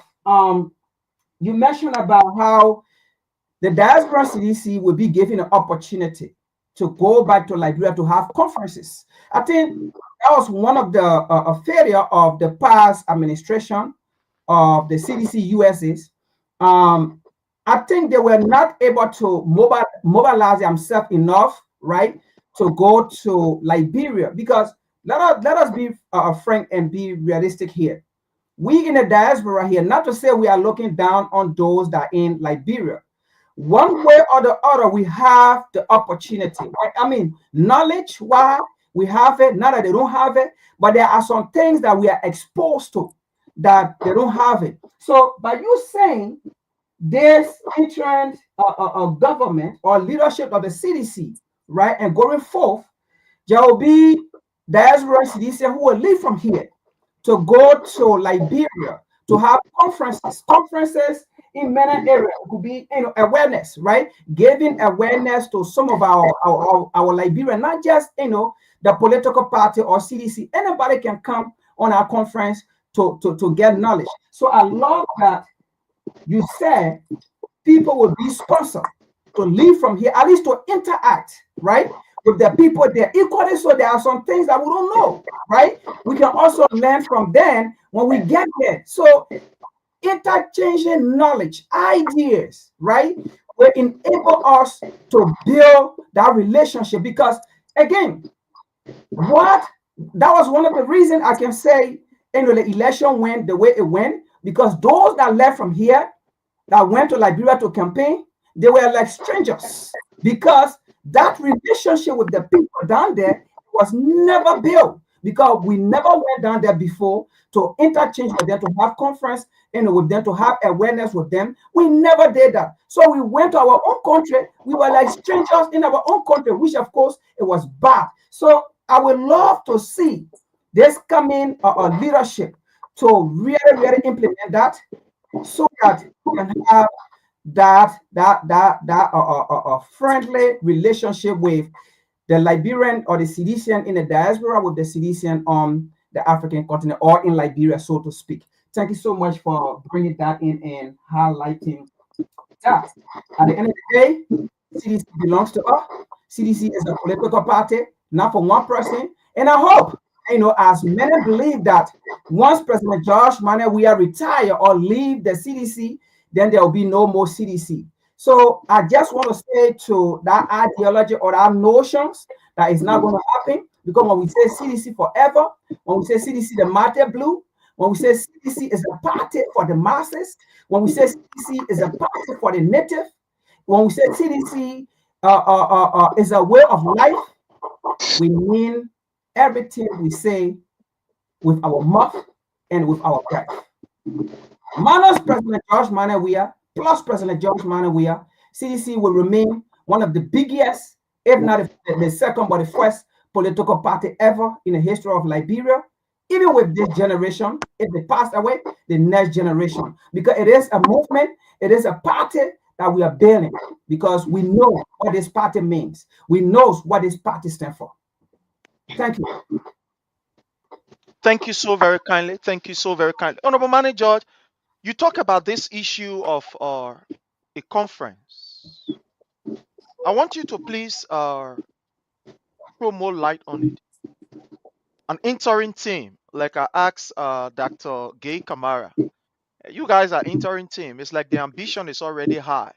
Is it that something you want to do to set a kind of, let's say, path, or to set a kind of legacy, or to maybe set a foundation that others will come to follow?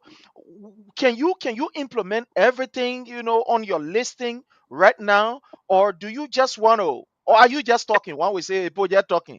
How are you going to do this? You talk about a policy conference. You talk about reaching across the various what you call chapter, to revamp the various chapter, encourage membership. Tell us, how are you going to do this? Thank you, Mr. Sharif. You see, we have the vision, all right, and we are stakeholders within the CDC USA. And being a stakeholder, and if you have the vision, it's good. You give the blueprint, all right. Create the avenue where your successor will come and follow. So uh, we may not be able to achieve all of what is in the book, all right, but when we shall have constituted elected administration, we're going to remain and work along such administration, and then guide them to the process and serve as an advisor, or whatever, and guide the process and make sure these things that are on the book, they follow it, because I think these are all significant programs and items that we are putting down for whosoever that will emerge as leaders after the interim body will follow, because I'm quite sure these are all important things, and then we will definitely follow it. It's not that we're going to implement everything to the letter during our time, because it's short. Are you understanding me? So we're doing this for our people to know that yes, indeed, we have programs that CDC USA going to go back, and then after our time, those guys that will come in, the next leadership that will come in, they will execute these plans. We don't have to do them all by ourselves. Take for an example, we're talking about reaching out to our partisans back home in Monrovia with little amount, because with the collective effort from every one of us here in the Americas, we're going to reach out to our partisans. Like I said, some of them want to sell cold water, but they don't have the capital. They don't have that first $5 to even buy the water to go and sell. You understand me? So if we start such an initiative, don't you think the leadership that will come in will follow suit? They will continue, because it's a good program, it's a good initiative that we have started. And mind you, we will be there to guide the process. We're not going to dictate to them or whatsoever, but they're going to look up to us. I know seditions, all right? Not because we are not there, they are there, they're not going to listen. We're going to guide the process, and we are stakeholders, and we're going to be going to meetings, and we're going to be discussing these things. So all of these programs that I think we're putting together, like I said, we're not going to execute them all right? We're going to start them. Perhaps we may not be able to finish. Say, Frank emerged victorious in the election. Frank see all these beautiful things that we have started. He's not going to leave it, because he wants to follow suit, and then that legacy will live on. And Frank also will have to say something about what we started. He said they started it, but I continue it. You understand me? So to answer your question, I agree with you. The time is short, but we're going to make sure we start the implementation process, and then it will cross over to the next administration, and that's it.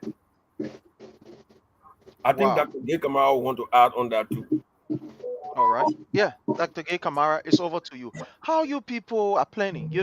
The dream is very big. You want to help people back home. You want to unify the people. You want to make sure to do this, to do that. Well, let's talk about, everybody is interested now. I believe somebody after this show, especially in Liberia, will be listening and say, "Oh, put about us." So, how are you guys going to do this? I mean, the money, Dr. Gay Kamara administration. How are you guys going to do that by helping some of our vulnerable people? Let's hear from you too. I'm sorry, you are muted. Okay. Hear me? Yeah, yeah, you All right. are loud and clear. Much for that. Thanks. Uh, all You are coming in broken. I don't know. There's a delay from your end. You coming in. yeah. Oh,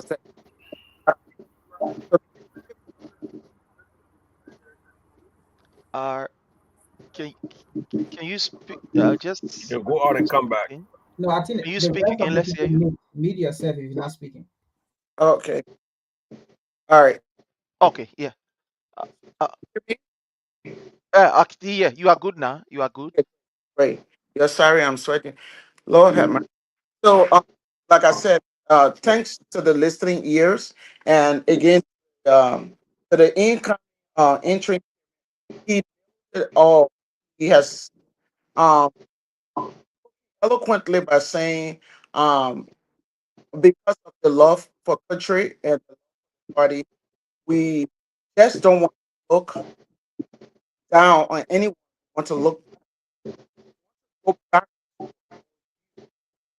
We want to be able to help in some of the bedrock, and not that all of us are not the bedrock. We have played and we have not helped in, but looking with all the hardship, everything they have still put away hardship. I remember the part of the I'm sorry. You are coming in. You are coming in broken. There's a delay breaking coming in. So I don't know. Is there a way that you can? I think you And then she can go out and come back. let Yeah, yeah, you can go out and come back. Yeah, you can go out and come back. But Honorable Manager George, while she's coming back, uh, there is this thing you talk about, and I really, really want you to throw more light on it. You talk about reaching across in the last meeting, reaching across to chapter leaders. In fact, I was privileged to be part of the meeting. We had almost about 48 person on the line from various chapters. I mean, from the 18 chapters of the United States. Now, tell me, how are you going to work with these people? Because, in past times, some people have been active. The elections also caused some people to kind of bit, relax. Some people are still going through the trauma of the elections and etc. etc. So, how are you going to work with these people? What are the specific programs you have that you are going to engage these people? What is going to be interesting about the CDC USA under this interim leadership? I really want, I keep stressing on this because I really want for you to put it out Well, for our people to hear it. Mr. Sharif, honestly, we have started reaching out to chapter leaders because, in the first place, we want to unite the various chapters. We want to reawaken them. Like the other day, you were with us in a very brief meeting where I had with the Rhode Island chapter, North Dakota chapter, and some of those states that we never had chapters in. Right now, we are trying to establish chapters in those states. All right, and we're trying to organize a chapter tournament of the CDC USA. We're trying to organize such tournament where we bring all of the chapters together in one state. All right, we're going to bring all of the chapters together in one state and have a chapter tournament where we will have a trophy at stake, where the chapter is going to be vying for that trophy. and then a little amount will be placed in that trophy. And you understand me? We're doing all of these things to pave the way to reawaken the spirit, the lost spirit of the CDC. Since after the elections, some of our partisans, they were frustrated, including myself. I was really frustrated, for the kind of laws we had, under 17,000 votes. I was really, really frustrated, honestly. So, and some of our partisans who left the party even before the 2023 elections, I try to reach out to every one of them, because for me, I love this party so dearly. All right. I have never ever gone anywhere in my political life. I have never. So I love this party. And so I try to reach out to every one of them. Can you imagine I reach out to people like Julius Bantu and all to bring him back on board?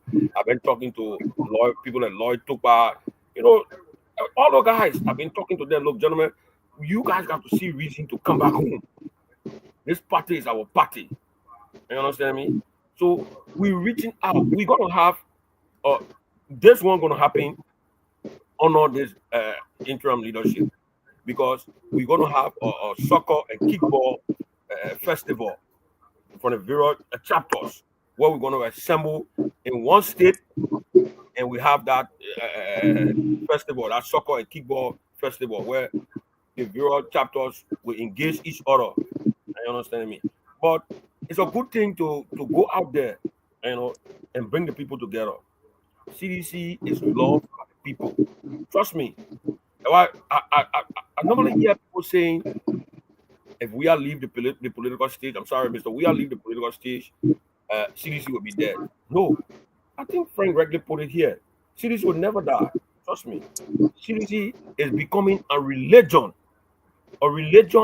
that people is getting into. Like you say, I'm a Christian, I'm a Pentecostalist, I'm a Muslim. Trust me, this is how CDC is becoming a religion. Don't listen to people out there say, oh, CDC is this, CDC is XYZ.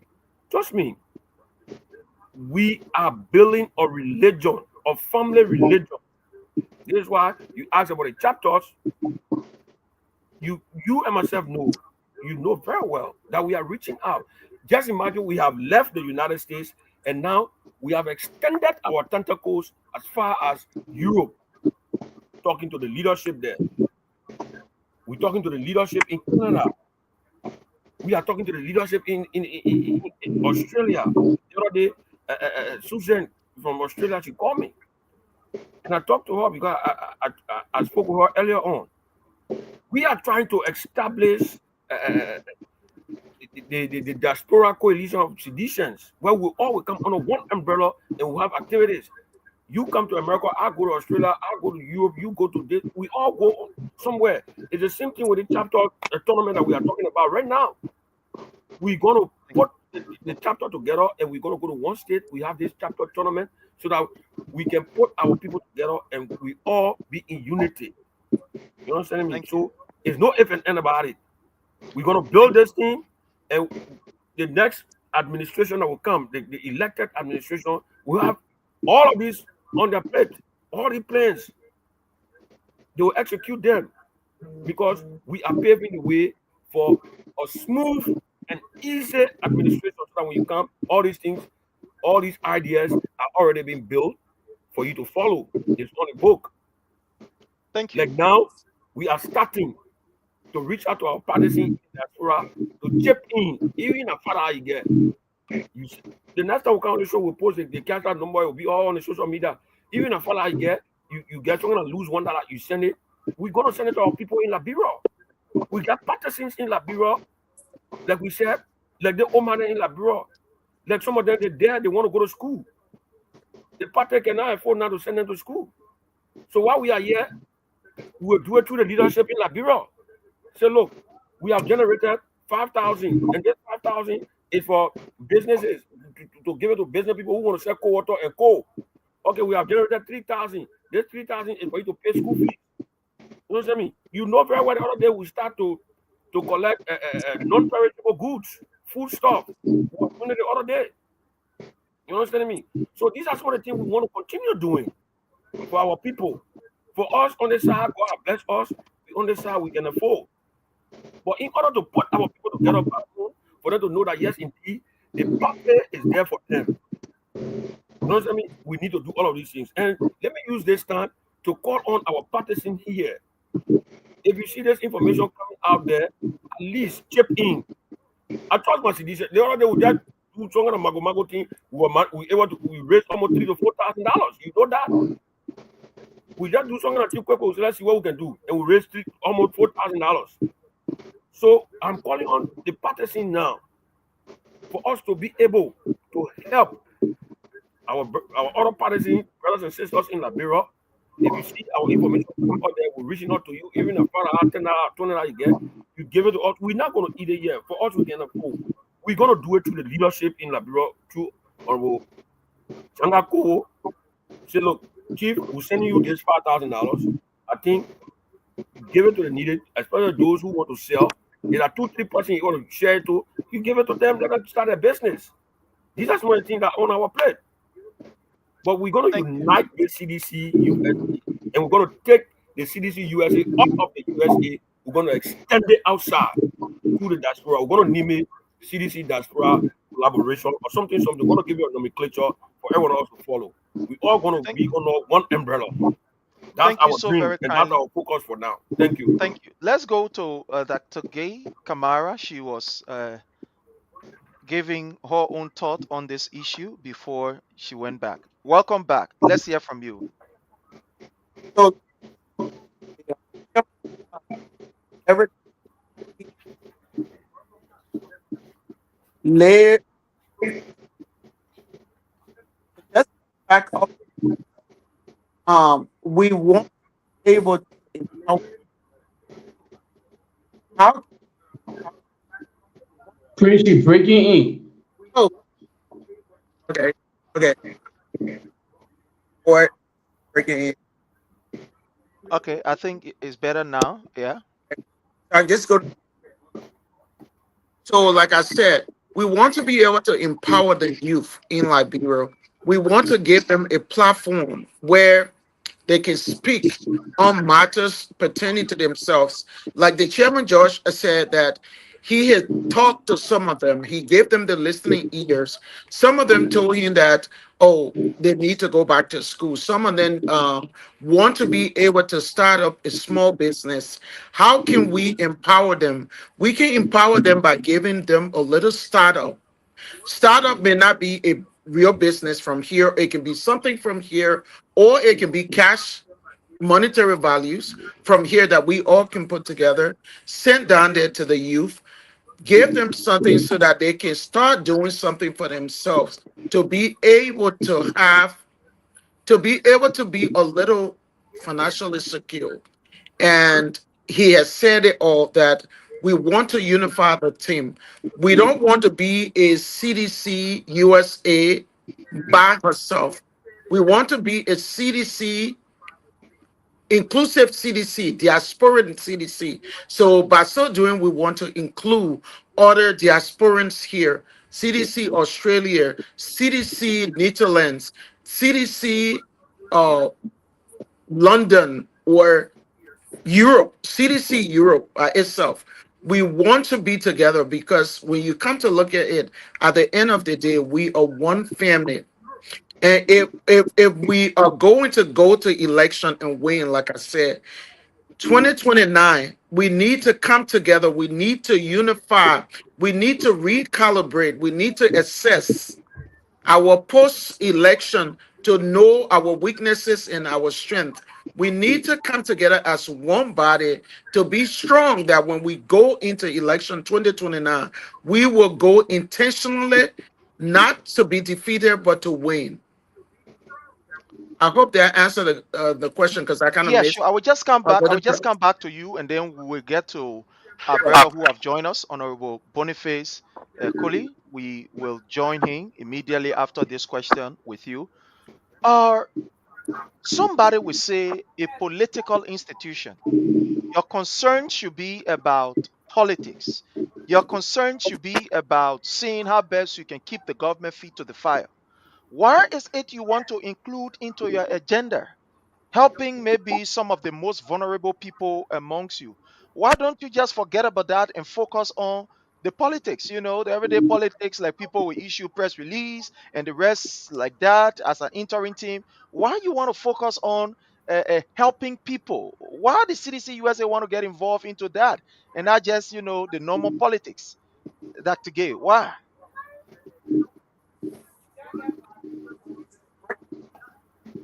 Why the most vulnerable? And I'm sorry, we lost the voice again. She breaking in, Prince. yeah, I come back again with a question. Yeah, I am saying, why is it that the CDC wants to get involved into, helping the most vulnerable of your partisan?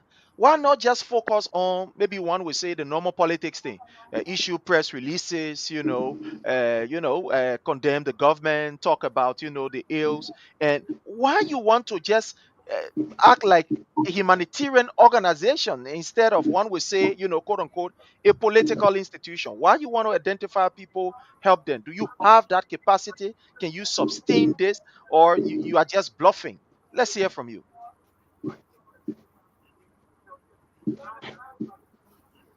Simple. That's simple because for the of the without I'm, s- I'm sorry, we are losing you again.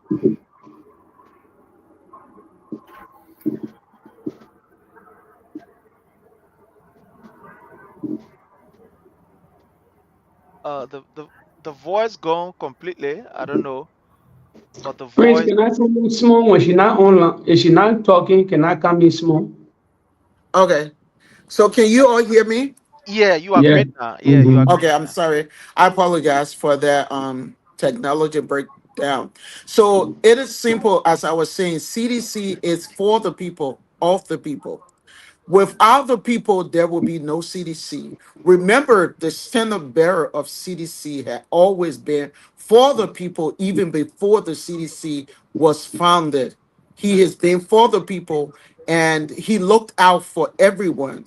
He looked out for the underprivileged. So, with him having a party and bringing like-minded people on board, we are for the people. So, in this light, in order to go forward, to have a vibrant CDC, to have a CDC that would come back to make a political turnaround to go for victory, we need those people. Without those people, we are nothing. So that is why at this point, we have decided why we are in the process of coming together as an interim team to make sure that the party, the CDC USA or CDC diaspora is united together as one body.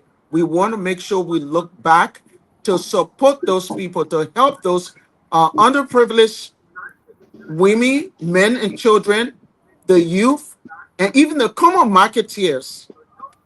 They have voices and have influence. They have power. Remember, they are the people to whom one of one of the people to whom the president and the standard bearer of the Congress for Democratic Change was brought into this world. Never forget his mother, she sold in the market in Nima Kante, Yekepa. So we want to look back and help those people and help our younger brothers and sisters. We want to be a lead by example leaders for them. We want to set a platform that they too, when we are no more, they will come in and look back to their younger generation. That's why we want to work hand in hand to work as a political party, but at the same time, look back and help the less privileged. And Thank that you would be my so take. Thank you so very kindly. Honorable Boniface, you are here with us. Welcome, sir. How are you? Yeah, Prince, how you doing, man? How you doing to to our guests? How you doing? Yeah, Doing we are good, sir. grateful. Yeah, yeah, been waiting patiently because I wanted to make an input, and I just wanted to commend the team. I wanted to extend my salutation to them because of the good work. This is what we've been looking for the past time. We've been looking for people who will come on board with a lot of zeal, a lot of energy. I know my brother George I know what Manen can do, and I trust him and his team. Manen, you get our support. Don't relent. Reach out. We are here making sure that everything that this team will need to succeed. CDC is our alma mater. It's our way of life. Let's do our best and make sure that 2029 we can retain power. So I just wanted to make those few interventions quickly as I'll be leaving you because my battery is running low. And I want to say thank you again. Thank you so much. Thank you. Thank you so much, Honorable Boniface. Thank you so very kindly. So I want to go to my brother Jake. My brother Jake, let's hear from you, sir. Yeah, let me say something here that will rough fellow with the CDC people, both in Liberia and also Liberia, also especially in America, Europe. Whosoever listen, you share this video. It's very important. Our country is a country of history. I know CDC is a new party compared to the Unity Party or Kessel leader, Ellen Johnson leader. It's a new party. Take the country by storm. And today, and they came to power.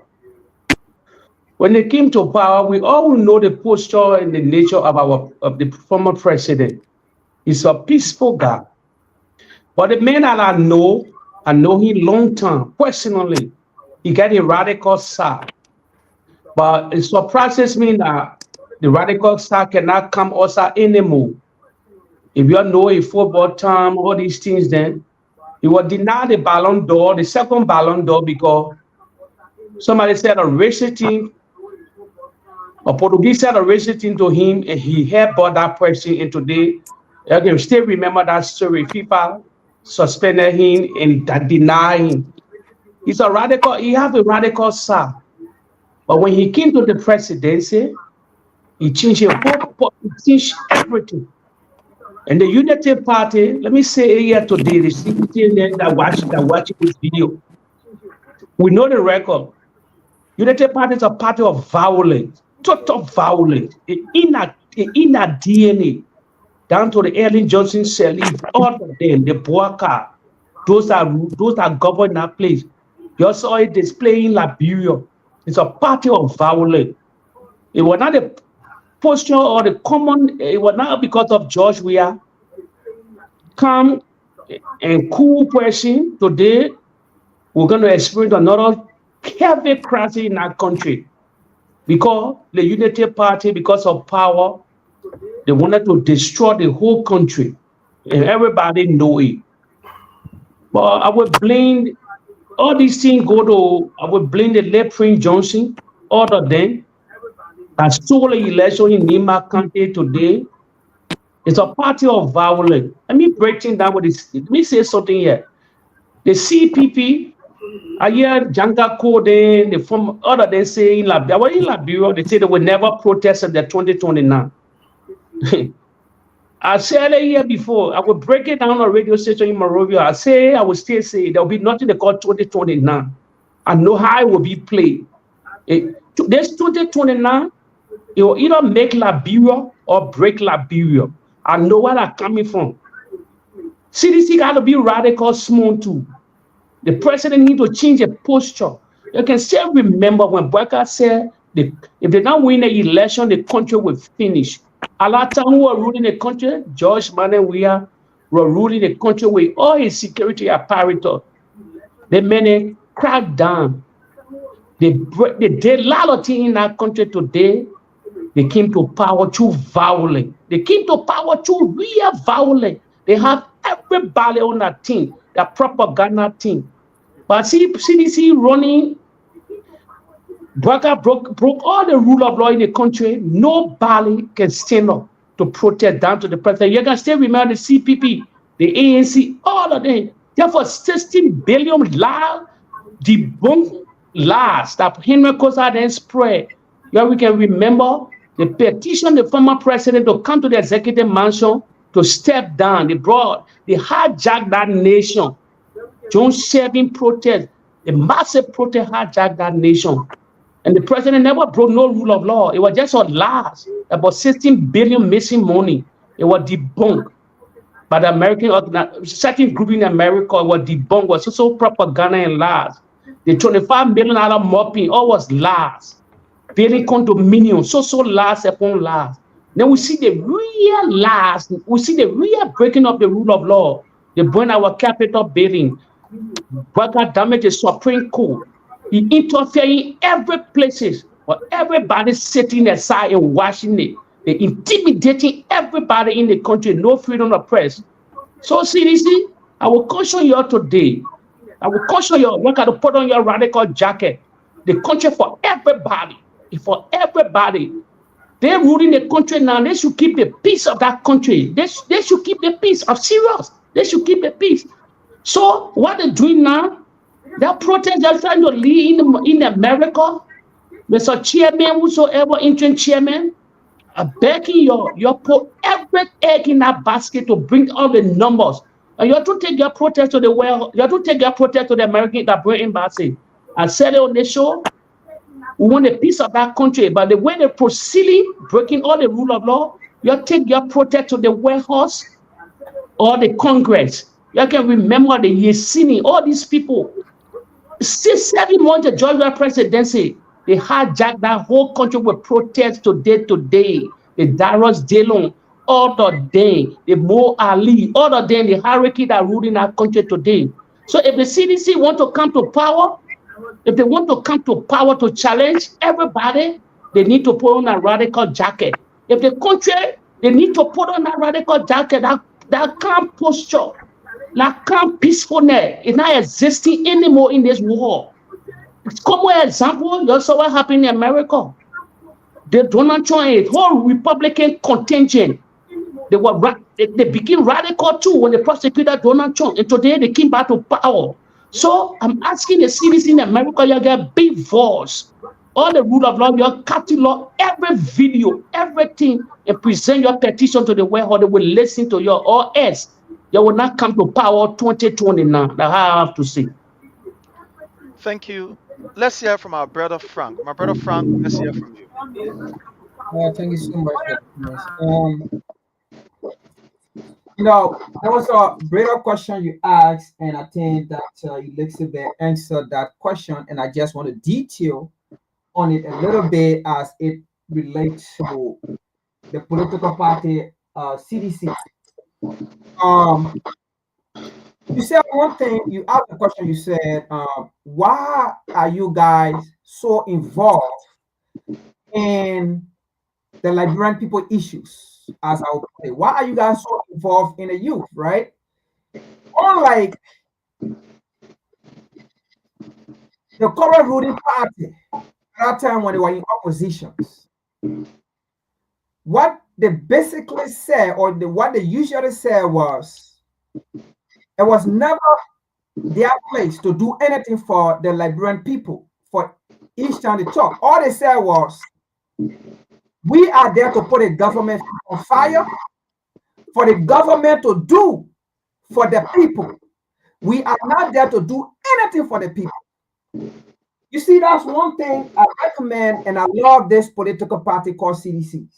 It is a political party that is so involved to the extent I call it the involved political party.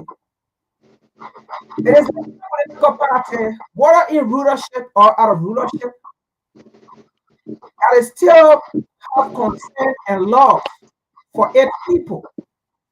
It is the only political party that does things not on the basis of putting the government feet to fire for the government to do XYZ for the people. You know, I have never seen any CDC advocate saying that this is not our time. We are not in government. So it is the responsibility of the government to do XYZ for you, because those are the things that is said. And I'm so glad that the Liberian people, at which they can see some of these things and learn from it. Because, and that is why the last time, and again, I keep saying, you guys voted, and I don't want you to say the same thing we did to President George Manuel Weah, That's the same thing we're going to do to Barker. And I keep saying it. If he makes such statement, it means you have not learned it. The issue here is it's not about George Weah or President George Manuel Weah. It's about you. It's about you going to ask yourself that question. Did that make the right choice? Or did that make the wrong choice? It is about you examining yourself. It is about you blaming yourself or praising yourself for the choice you made. So that if you're going to vote, or so that if someone coming to you asks you about your vote, think twice and know who have your best interests. You know, when you say something, I want for the Liberian people to understand those that are in power today, those are the same people that after President George Manuel we have won the election, less than 5 or 6 months, they ran to the White House and they advocated for sanction against the same country they are ruling today. And we were the one that said, how can you love the same country? The same country you want to rule, the same people you will go to ask for their votes. How will you go to ask for sanction against that nation? Because if you are asking for sanction against a nation, you are not asking for sanction against the resources. You are not asking for sanction against the land mass, or the air, or the water body, right? You are asking for sanction against the people that occupy the land mass, the people that breathe the air, the people that go to the ocean or to the sea. Those are the people you are asking for sanction against, and those are the people you are actually asking to punish. So how can you say you love this country? And this go to the Liberian people now. Because these are people that say they love you, it was all about you, they were advocating for you, they were advocating for your future, but they were advocating for your future at the same time damaging your future, telling people not to invest in your future, telling people for them to hold their donor, for them to hold their money. But they came back and say, yes, they were fighting for your future. So these are the things we want you guys to understand. So that before 2029 come, you now go and sit down and think twice. Ask yourself, well, all of these things were happening. What was going on? Did I have spare on me that I did not understand the language these people were speaking? But now you can see for yourself whether Liberia is better for you, whether you are being rescued. Because as we can see, the people that came to rescue you, they are riding $1.2 million bulletproof car. I don't know if they came to rescue you, but they ride $1.2 million bulletproof car so that they came to rescue, so you can go after them. But again, we are discussing some of these things not because we want to discuss it, or not because we feel like discussing it. We are discussing it so that you can see the difference. We are discussing it so that you can see the reality and be able to understand what is at hand and what is at stake, and what is for you and what is not for you. I rest my case. Thank you so very kindly. Thank you so very kindly. At this time, we want to go to Honorable Manager George as we hear his parting comments, because these people will have to leave, so that maybe we can discuss other one or two issues. So if there is anything that you want to talk about, I'm sorry, we can't take too much time because we don't want to keep you here for a long while.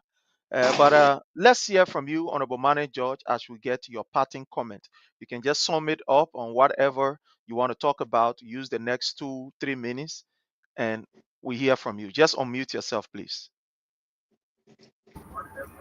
Well, thank you so much. And I listened to my colleague here, Frank, and what's the name up here again?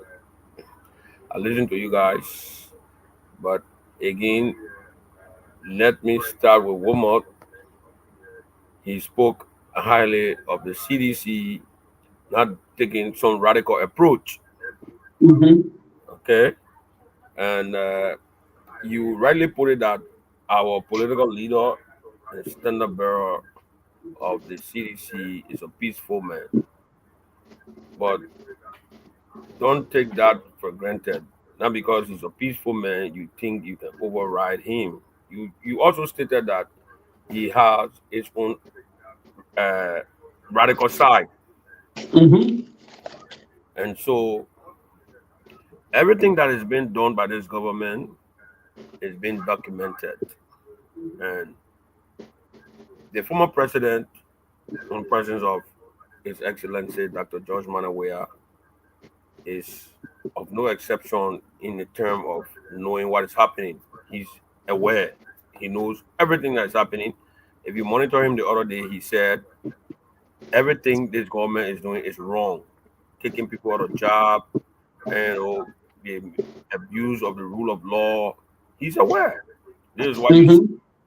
our international partners will always pay him a courtesy call. They will visit him and talk to him as if though he's still the president of the country. I understand because look, tell trust me, if President we are snap a finger today, Liberia will be in serious disarray. The other day there was some speculations on social media that he was walking from a 9th Street resident to the Capitol building to see uh, Speaker Kofa, and social media, the entire Liberia, not only Monrovia, they were on their heels. You understand me? So if President Weah is to take the street today to say, look, I need my partisan to come over at the headquarters. It happened when he called his partisan to the headquarters already. He sure have jam-packed that place where. But again, this is why you see he conceded. Now that he's weak, he said it again during the due payment. He didn't concede because he's weak. He had a second thought on a country like Liberia and its citizens. That's why he conceded on 17,000 votes, but not because he's weak. You understand me? He's not weak. In our Liberian palang, say patient dog eat the fattest bone. Patient dog eat the fattest bone. So we are watching the trend of event of this government. We are taking notes. The international partners as well is taking notes. We don't want to, take a radical approach that will affect our citizens and they start to run helter skelter. I don't think President Weah wants that. So we'll continue to engage, whatsoever they are doing in a peaceful way and in a political way and in a democratic way. We engage them when it comes to the point where we have to go to our international partners to officially, lodge our complaint. The CDC is going to do that. President, we are going to do that. But if you think, President, we are going to take a radical approach right now, it will be detrimental for you and myself. Tomorrow, you may not like him. Okay. So, when it comes to 2029, trust me, there will be no way for this ruling establishment to even tamper with the votes. We have learned our sins. We have learned everything that it did in the 2023 elections, and we have taken serious consideration of everything that they are doing. You understand? We are taking serious consideration on everything. The CDC, I'm not talking about the CDC-USA, the CDC in general. We have men. We are not lacking of men. We are not lacking of men. We are not lacking of ideas. We are not lacking of visions. No. CDC is not weak. CDC is not weak. But you know what? CDC loves its citizen. CDC loves the country. And CDC wants to see the country going forward. The growth and development of Liberia lies within the hands of CDC. People say, oh, CDC didn't do nothing. They wasted 6 years. That's a lie. CDC never had even 6 years. The government of President Weah never had 6 years. They had less than 6 years. because COVID stole 2 years from us. But see, the tremendous work that President Weah did in 4 years, the tremendous work he did. You understand me? We never had 6 years. Everybody knows. See, the pandemic that came, it was a global issue. They even locked down Liberia. We never had 6 years. So we say kudos to President Weah and his able lieutenants that were running the country at the time. You understand me?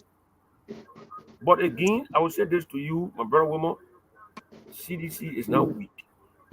Okay. CDC does not want to take a radical approach that will affect the citizens. This is why we are holding on. This is why you see even the speaker issue that is going on, the speaker saga right now. We went to the court. When the court came out with ultra virus, people were saying a lot of things. We went back to the court. We said, court, please come and explain this thing in the simplest term for everybody to understand. And the court did. Ayepo running around saying, oh, the speaker can resign. No. I was in a meeting with the speaker the other day, but I cannot reveal what we discussed on here right now. The speaker is not going to resign like that. He's not going to resign. I shouldn't say it like that. Let me take that word back. You know what I mean? We are not weak. If we say we will get out there today, CDC is capable. CDC has the capacity, the strength, the exuberance to put tens of thousands of people out there to lock down Liberia, not only Monrovia. We can lock down Liberia. But no, we cannot do that. We don't want to do that because we love our country, we love the people, and we're going to explore every means through the democratic process to reach in power. We're not going to go jump in the street and start to demonstrate fighting. If we we'll demonstrate peacefully. And you will see it. We'll get back there, we'll discuss it. We are to demonstrate. And we should demonstrate for our cause. And we'll demonstrate peacefully like we did the June 7th protest when they're demonstrating. We give them food and water. We expect them to reciprocate the kind gesture. They have the responsibility to protect the peace. They have the responsibility to protect the peace. But what I said just now, if they don't need to protect the peace. Now you got to protect the peace. They got to take in power now. If citizens get up there, if they don't, that's where you see the radical approach on the side of the CDC. You saw today, the EPS director is threatening to take security from former President Weah and his vice president. Don't you think they are ushering means of chaos in the country? Because, look, trust me, we are capable of protecting our own. We have men to protect President Weah.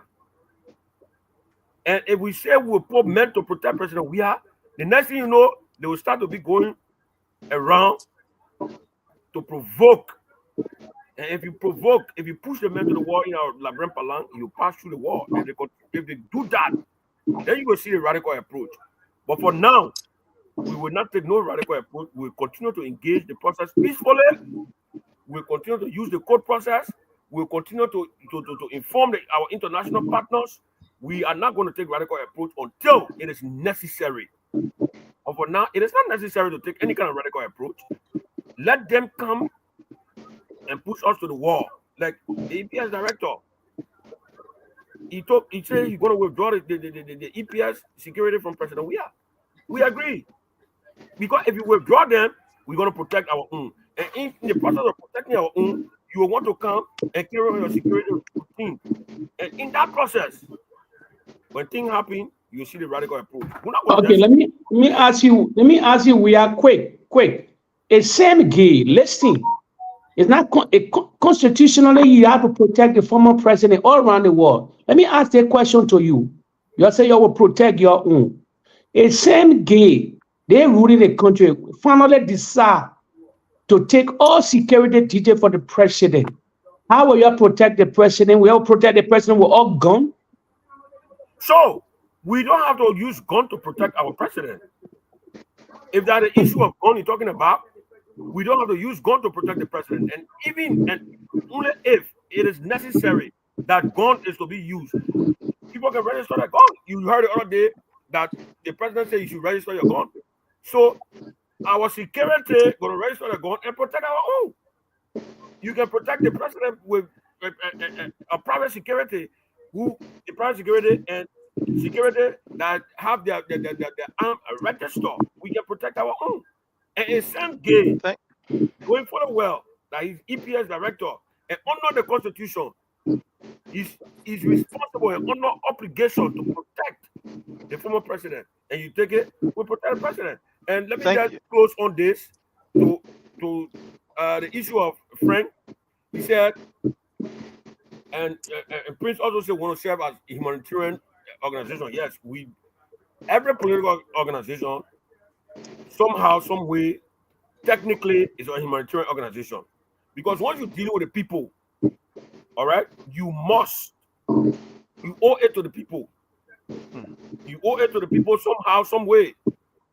Because if you have the people, you must make sure the people lives are well taken care of. Today we see the people say they came to rescue, Frank. They say they came to rescue. But instead of them rescuing the people, they are rescuing themselves. Today we see a man who said he's going to ride wheelbarrow to go to work. But yeah, he's using 1 point some more million dollars of taxpayers' money to ride a 1 point some more million-dollar car to go to work. And the Liberian people are living abject poverty and destitution. You understand me? So CDC owe it to our people to live and live right. So we in the diaspora, we thought it wise of helping our people. We are a political organization, and technically we treat our people the way they're supposed to be treated. Since we know that our people, they are downtrodden and they don't have it, we going, like I told you earlier on, we launched a humanitarian program where we were taking non-perishable goods and sending it to our people. We did that, so we're going to continue that. All right, Prince, you want to Thank you. come? Let me hear from you. Thank you very kindly. Let's hear from Dr. Elizabeth Scott Gay. Sorry. Yeah. Uh, uh, that, let's hear from you. All right. My statement,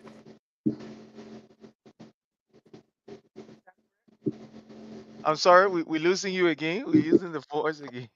my part statement. Okay, yeah, yeah. All right. So,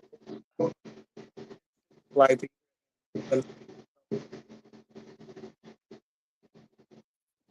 I want to let Liberia is not for, for Liberia for like, and so I'm sorry, you're coming in broken. You're coming in broken. We I want them to know that Okay. Liberia is not just for political parties; it's for Liberians, and it's for Liberia is for Liberians, and they are all Liberians, and we are all Liberians. So if they win, Liberians will be peaceful. Liberians will have food to eat. Liberians will have job to go to. Liberians will be able to feed their families again. Those were some of the lies they ran on. Ooh, okay. Can you all hear me, Prince? I Yeah, went off yeah, a we're little. getting you. All right. Yeah. So those were some of the lies they ran on that um the former government did not provide jobs, securities, and everything. So my urge here to the current government is they should try to work on the unemployment rate that has gotten so high in Liberia that are making our people cry so much that they are suffering. Prices have gone up all over the world, and basic needs are just hard to be met. But I want to suggest something to the Liberian government right now. So I want to be able to suggest to them that they should go ahead on and invest.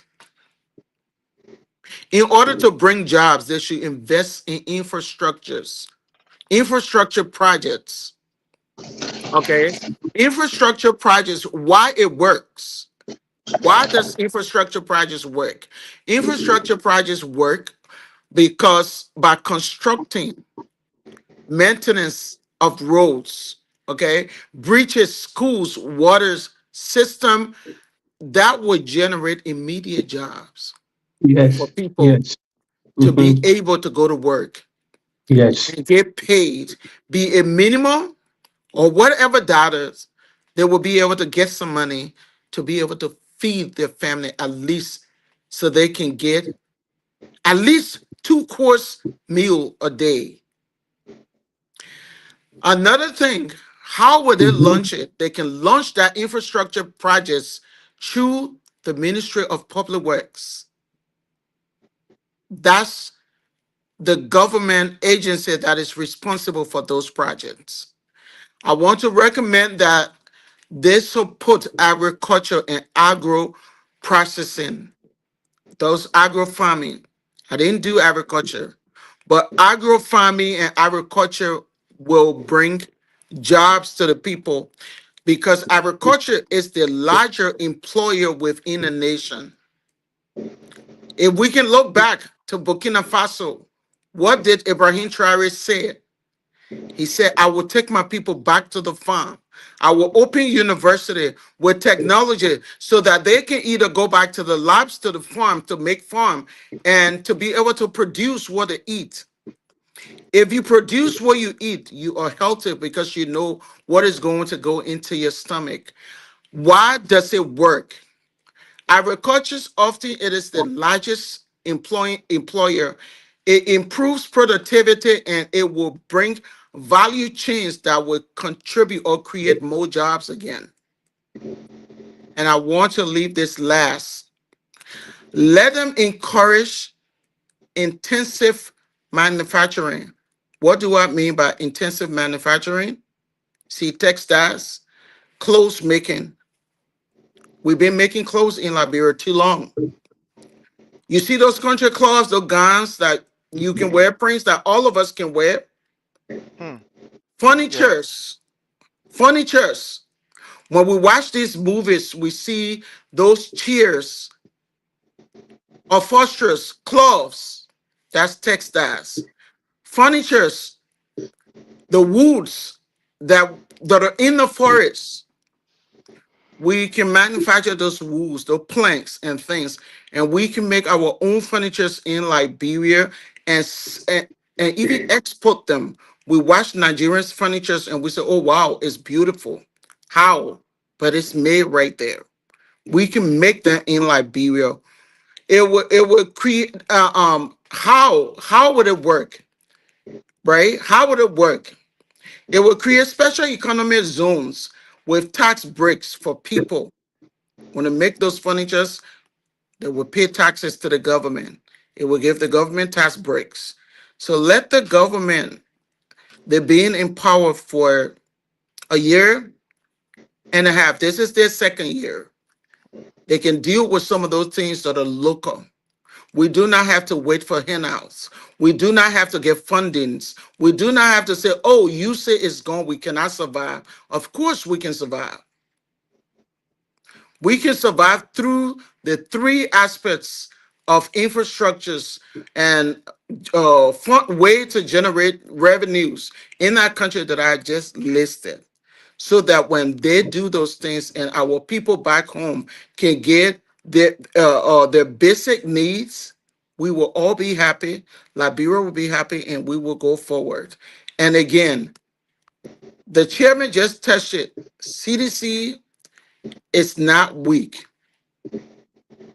CDC has not been the arrogant, rude, and wicked party like the Unity Party.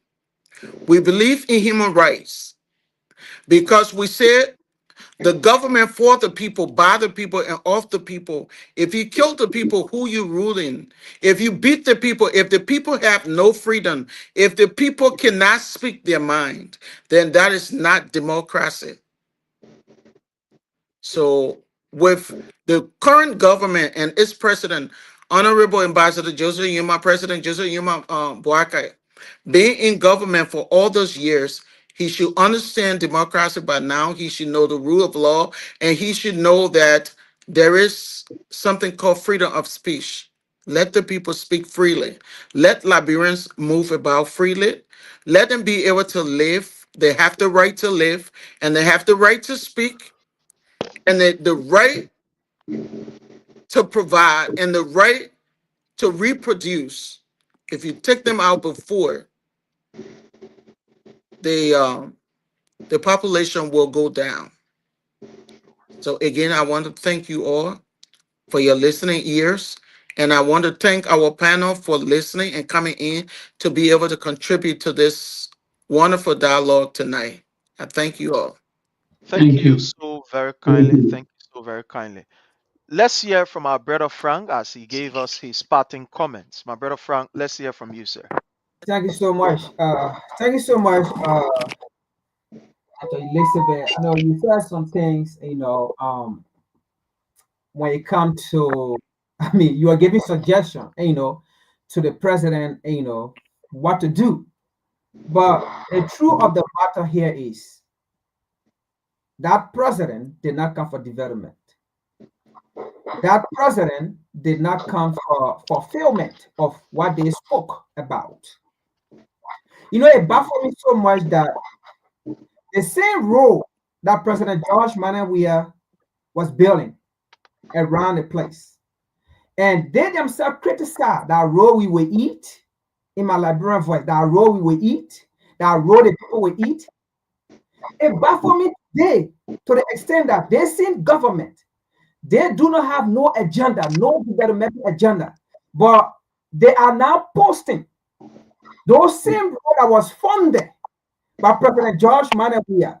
Or they think we don't know, say, before a government leave, there are some projects that have already been funded that it have to continue, it have to go on, even though that president have left, but because it was funded already, the contract have to continue. Or they think we don't know that. So it is those projects that are going to finishing, touches and stuff, and they are now posting it, saying that, oh, this government came in, JMB strong, and they are posting it all around. The same road yesterday, you criticize that road the people will eat. Now you're not providing food for the people, but you are there claiming project that was never initiated by you, that was never funded by you. But however, you can take that shame from your face to post it, to say it is yours. Well, Dr. Elizabeth, let me say this. What you just said, what you spoke of, it was the same Joseph Yuma that said they have partner. We have ears and we listen and we keep it. He said they have partners, right? When they come for work, they will hit the ground running. And they came to work. Now it is 1 year and a half. They cannot hit the ground running. So your suggestion you gave it to these people, are they going to listen to, because they do not have the connection that they said they have. They do not have the people. I mean, the people brought boss company. After 1 week, the boss company went back to where it came from. The people brought yellow machine. After 1 week, we never saw that yellow machine again when they were proliferating around all around Morocco. Joseph Yuma bought that picture all on the proliferating around. Where are those yellow machines now? Oh, Dr. Elizabeth, I don't know why you waste your breath to give suggestion or recommendation to a government that has spent 42 years in power, but do not know a government, a man that said they went for 12 years, but they failed the Liberian people because they did not understand what implementation was. And you put this man there. You think why you give it to this man, that man understand. You don't understand what policy implementation is. But anyway, let me come to Wilmer, what he said. Wilmer, you said something. about President George Weah. Let's be frank here. Let us understand what's taking place. What you said, right? It is good. Opposition could have done that. The current political party, right? They could have done that, and they did that. They win with 8, right? But let us be frank. See, President George Weah is a different man, unlike Walker. Let me tell you something. You see what happened on the 30th around the world for Abraham Tuare? There are some people that are blessed you cannot touch. There have been no time in history for the United States government or Congress to make statement about any African leaders, about any African president. And you see the world react to how the world reacted to protect Abraham Tuare. Let us be frank. Now, we may say during the past, there was no media, right? Social media, I think. But for one example, Muammar Gaddafi was not too long. Social media was around. But again, there are some people who are just blessed. You can't take it from them. You see, President George Weah, like Mane just said, if President Weah just clap a hand like this today, the thing that will happen in our country, it wouldn't be easy. And I can tell you, this is what exactly Unity Party want to create. These people have no plan. And because they have no plan, they want to create chaos so that they can tell the Liberian people, we wanted to do this. These were our agenda, right? But it is the same Liberian people or CDC who came out and created the chaos. And that is why they are trying to intimidate George Weah, to even take security from him. Where in this war? Where in this war, right? A former president, security are being withdrawn from them. Even other African nations, even the Ghana around there that just finished their election with John Dramani Mahama in, with Nana Akufo-Addo out. Nana Akufo-Addo have those presidential privileges. And he have his security. Even the Bwaka man, he have his security throughout. Even the Bwaka man, he have that presidential prestige throughout. So why not? He's not giving it. And why not? He only focus on President George Weah. He's not even focusing on Ellen. He's not even focusing on Ojo Taylor. Let us understand something here. Because he knows President George Weah get the people at heart, and the people get George Weah even more than the political party that is in power right now. While you're a political party in power, ruling, and you're thinking about 2029, everything they say right now, they're not talking about things that they have done, but you always hear them saying, right, 2029, and they're still running campaign about President George Weah when he was in power. What he did not do, he lied to the people. He took 16 billion. He bought horses, and these are the same things they said when they come to power. They were going to prosecute President George Weah for 16 billion. They were going to prosecute President George Weah for building estate. But now they're in power. They can't even deliver that to the Liberian people because they have no evidence to show. And because they have no evidence and they have failed the Liberian people already, they are going to intimidate President George Weah to the extent, right? He will try to do something. And we know in our country, if President George Weah just said this, it will happen. So that is why, again, you heard what he said. He gave a warning to President George, to President Bwaka, or to Bwaka. I'm not even calling him president. He gave a warning to Bwaka. What did he say? He said, when I was in power, when you were in opposition, I had the egg in my hand, and that egg was Liberia, or is Liberia. I had the egg in my hand, and that egg is the peace and security and stability of this country. We all live in this country, we are at peace. But now, that egg is no longer in my hand. That egg is in your hand, and you have to maintain that egg and maintain that peace and security.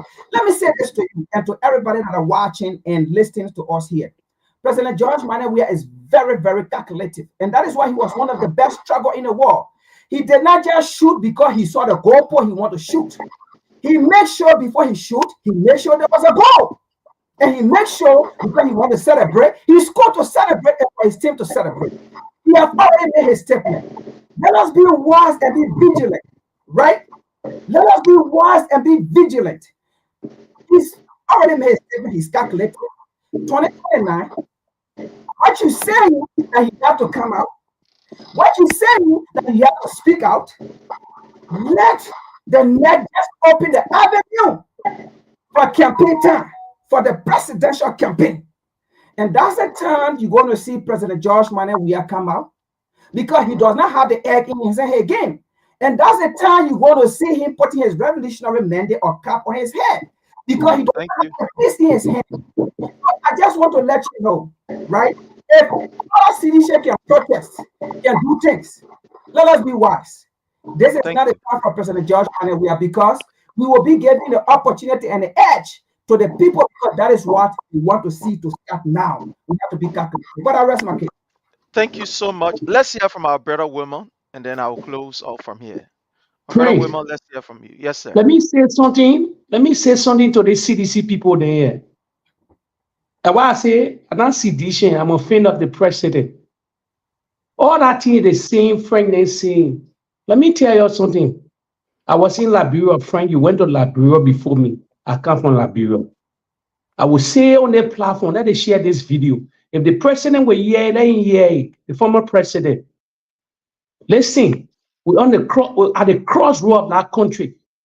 The Unity Party, they are very stubborn and greedy party.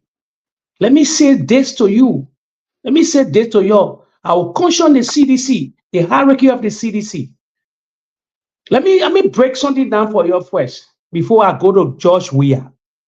The Democrat, you're living in America, they were afraid of Donald J. Trump. The Democrat orchestrated 2 assassination attempts, friend, on President Trump in Buckler, Pennsylvania, on the field. Where they shouting, the media were denying it. Then the second one happened. They're going to kill him, they're going to kill him. Nothing going to happen. Let me tell you, the hierarchy of the CDC, you're stubborn at your business. You're going to protect that president. Whosoever, in any kind of mean, you're going to protect it. When same gay, they're talking about taking security detail of the president. Let me tell you, 2029, Bwaka not coming back. Bwaka is not running 2029. It's old. We know it. Everybody know it. There is the catch that the CDC people don't want to learn. That it seems stubborn than they used to do when they were ruling the country. When people bring out there to them, they snub everybody. Some all love that president more than they that surround that president, because they knew him later on. When we knew from the trenches during those days. Let me say something to you. You got to protect that president of 2029. It's the only obstacle. In the only obstacle. Why they don't talk about commies? Why they don't talk about other political leaders then? You think Bwaka they get time? You think the hierarchy of the United Party? They know the only threat that we properly is George Weah. If George Weah not in our race, they will never wish on nobody. If George Weah decide to not run no more and just leave the country like that, who say they care? Because they want to be in power. And the only obstacle to these people rule after Bwaka, that the obstacle that George Weah, so they can do anything possible to stop him. So the hierarchy of the CDC, they need to take some radical steps to protect our leader. It's happening all over the world. You got to take radical steps to protect that leader. The matter you get twisted, you're not twisted, you're twisted at your business. I've seen it, I know it can happen. I know that country get too much radical. We don't have security. With 5 million people in that country, 5 million plus, we got more 5,000 to 6,000 police. Our military will not even reach 10,000. All our border lands are weak. Therefore, when you're talking about you need to protect that president at all costs. A same gay try to threaten the president existing to take security detail. At the time, the CDC people need to come out too, because same gay guy in the family outside too. He got a family, other they got family in the West. In the other they got family, you gotta carve your own thing. How can you threaten the former president to take security detail? What is this? That's the obstacle. That's the obstacle that barring the Unity Party, because they believe 2029, when Joseph Bwaka is not running, Joshua will win with Leinster the way the proceeding. So I just saying something to you here. You got to protect the president. I have to say that's my closing statement. So, Thank you so very much. Mr. Sharija, give me 30 seconds, please. Let me respond to my brother Wilmon. You know, I listened to you, and from what I deduced from your analysis or comment, it's like you want the CDC or President Weah to take a radical approach that will plunge the country into chaos. If that what I deduced from what you said, No, not to plunge the country at chaos. The Unity Party putting the country in a radical chaos I agree because with they break all the rule of law. They sacking EPS. Everybody, you don't see what's going on in the country. So I told you earlier on, all right, Sam Gay can withdraw whatsoever security you want to withdraw. I think you listen to the special assistant to the former president, Len Eugene Nangwe. We don't want Yes, I nothing for listen. President Weah. I mean, not President Weah, but President Bwaka, but to lead the country in the right directions. I just told you that look, in terms of radical approach, Mm-hmm. right? You have to absorb every other thing, every other means. I get He's it. taking your security, right? Take your security. Our party will provide security for our leader. You understand me? When we are providing security for our leader, then if anything on the contrary is to occur, you will see the radical approach. But right now, Okay. they want to put us on the defensive. And we know very well what they are doing. We know their strategy. We're not going to bow to what they are doing. To say, oh, you taking security? Who say, no. Honestly, we're going to deal with the situation in a peaceful manner. You know what I mean? Because they want to put the people against us. Because they are already failed. In the first year, they failed. They have become unpopular with the Liberian people, and even those that supported them, especially the chief propagandist, who is Mr. Stanton Waterspoon. You see him these few days, he's always on them. So they are becoming unpopular. And so they want to get the CDC into the unpopularity that they have. And we're not going to bow to that. You understand me? So Okay. let me let you know that what you are saying is true. But President Weah is a peaceful man, we agree. But when it comes to a point where we got to let the cat out of the bag, we let it out. Oh, And we want our people to be peaceful. We want them to enjoy the lasting peace that we are having. We want to protect the peace of Liberia. We want everything to go on smoothly. You understand me? We're not going to venture into what they are saying. We're not going to bow to what they are saying. Then you go look at CDC, a state of protest, and CDC is taking a radical approach where chaos come into the country. No, CDC is not going to do that. CDC love the country and CDC love its people. But wherein, if they're going to push us, the Liberian people themselves will know that yes, indeed, CDC must take such action to protect themselves. okay. Because Okay, especially our I leader, get it. our leader, no one play with him. Even me, I'm sitting in the United States right now speaking. If it calls for us to take the flight to go to Liberia to protect the leader, we would definitely do so. But it's not. They have not reached the time. They have not reached the stage. And you know Okay. what I'm saying? The leader is not threatening. He's not under no threat at all. He's fine. His family is going on well. He's living peacefully. I mean, there's nothing wrong with him. Take your security. But when we reach the point where he's threatening, you know what I'm saying? His life is threatening. His security is threatening. His movement is threatening. You're going to see. Trust me. So, Prince Harry, thank you for today's show. And we are happy. Anytime, we hope to come back again to discuss more of the CDC-USA and its plans and our program to help our people back home in Liberia with their businesses. We hope to get back here so that we can discuss it and reach out to our people in the diaspora and even across America so that we can solicit funds to help our people in Liberia. Thank you so much, and thank you to your panelists, Thank you. Frank and Wilmot. And let me also extend my own thanks and appreciation to Dr. Elizabeth Gay Kamara for taking up the time to come here. and I appreciate all of what you did tonight. And we are open anytime you're ready for us to come and discuss Liberia and the growth and development of the CDC-USA and that of the CDC. We are open to have such discussion with you. And thank you all. Frank, I want to appreciate the time. Also, Wilmot, thank you all for tonight. Thank you. I'll talk to you guys. Thank For you. and on behalf of each and every one of us, I want to say thanks to you and Dr. Gay Kamara for coming on. I really do appreciate it. I know how busy you people are, especially after work. You have to take care of the family and everything, but you have been here for the past 2 hours plus. I want to say thank you so very kindly.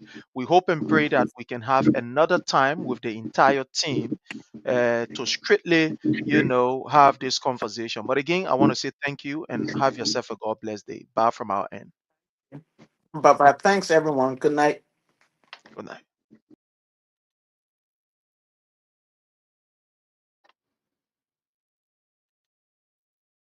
We will not allow small children to tell market when they should be in school. They should be in school. We will not allow those young ladies just go in the street whole day yourself.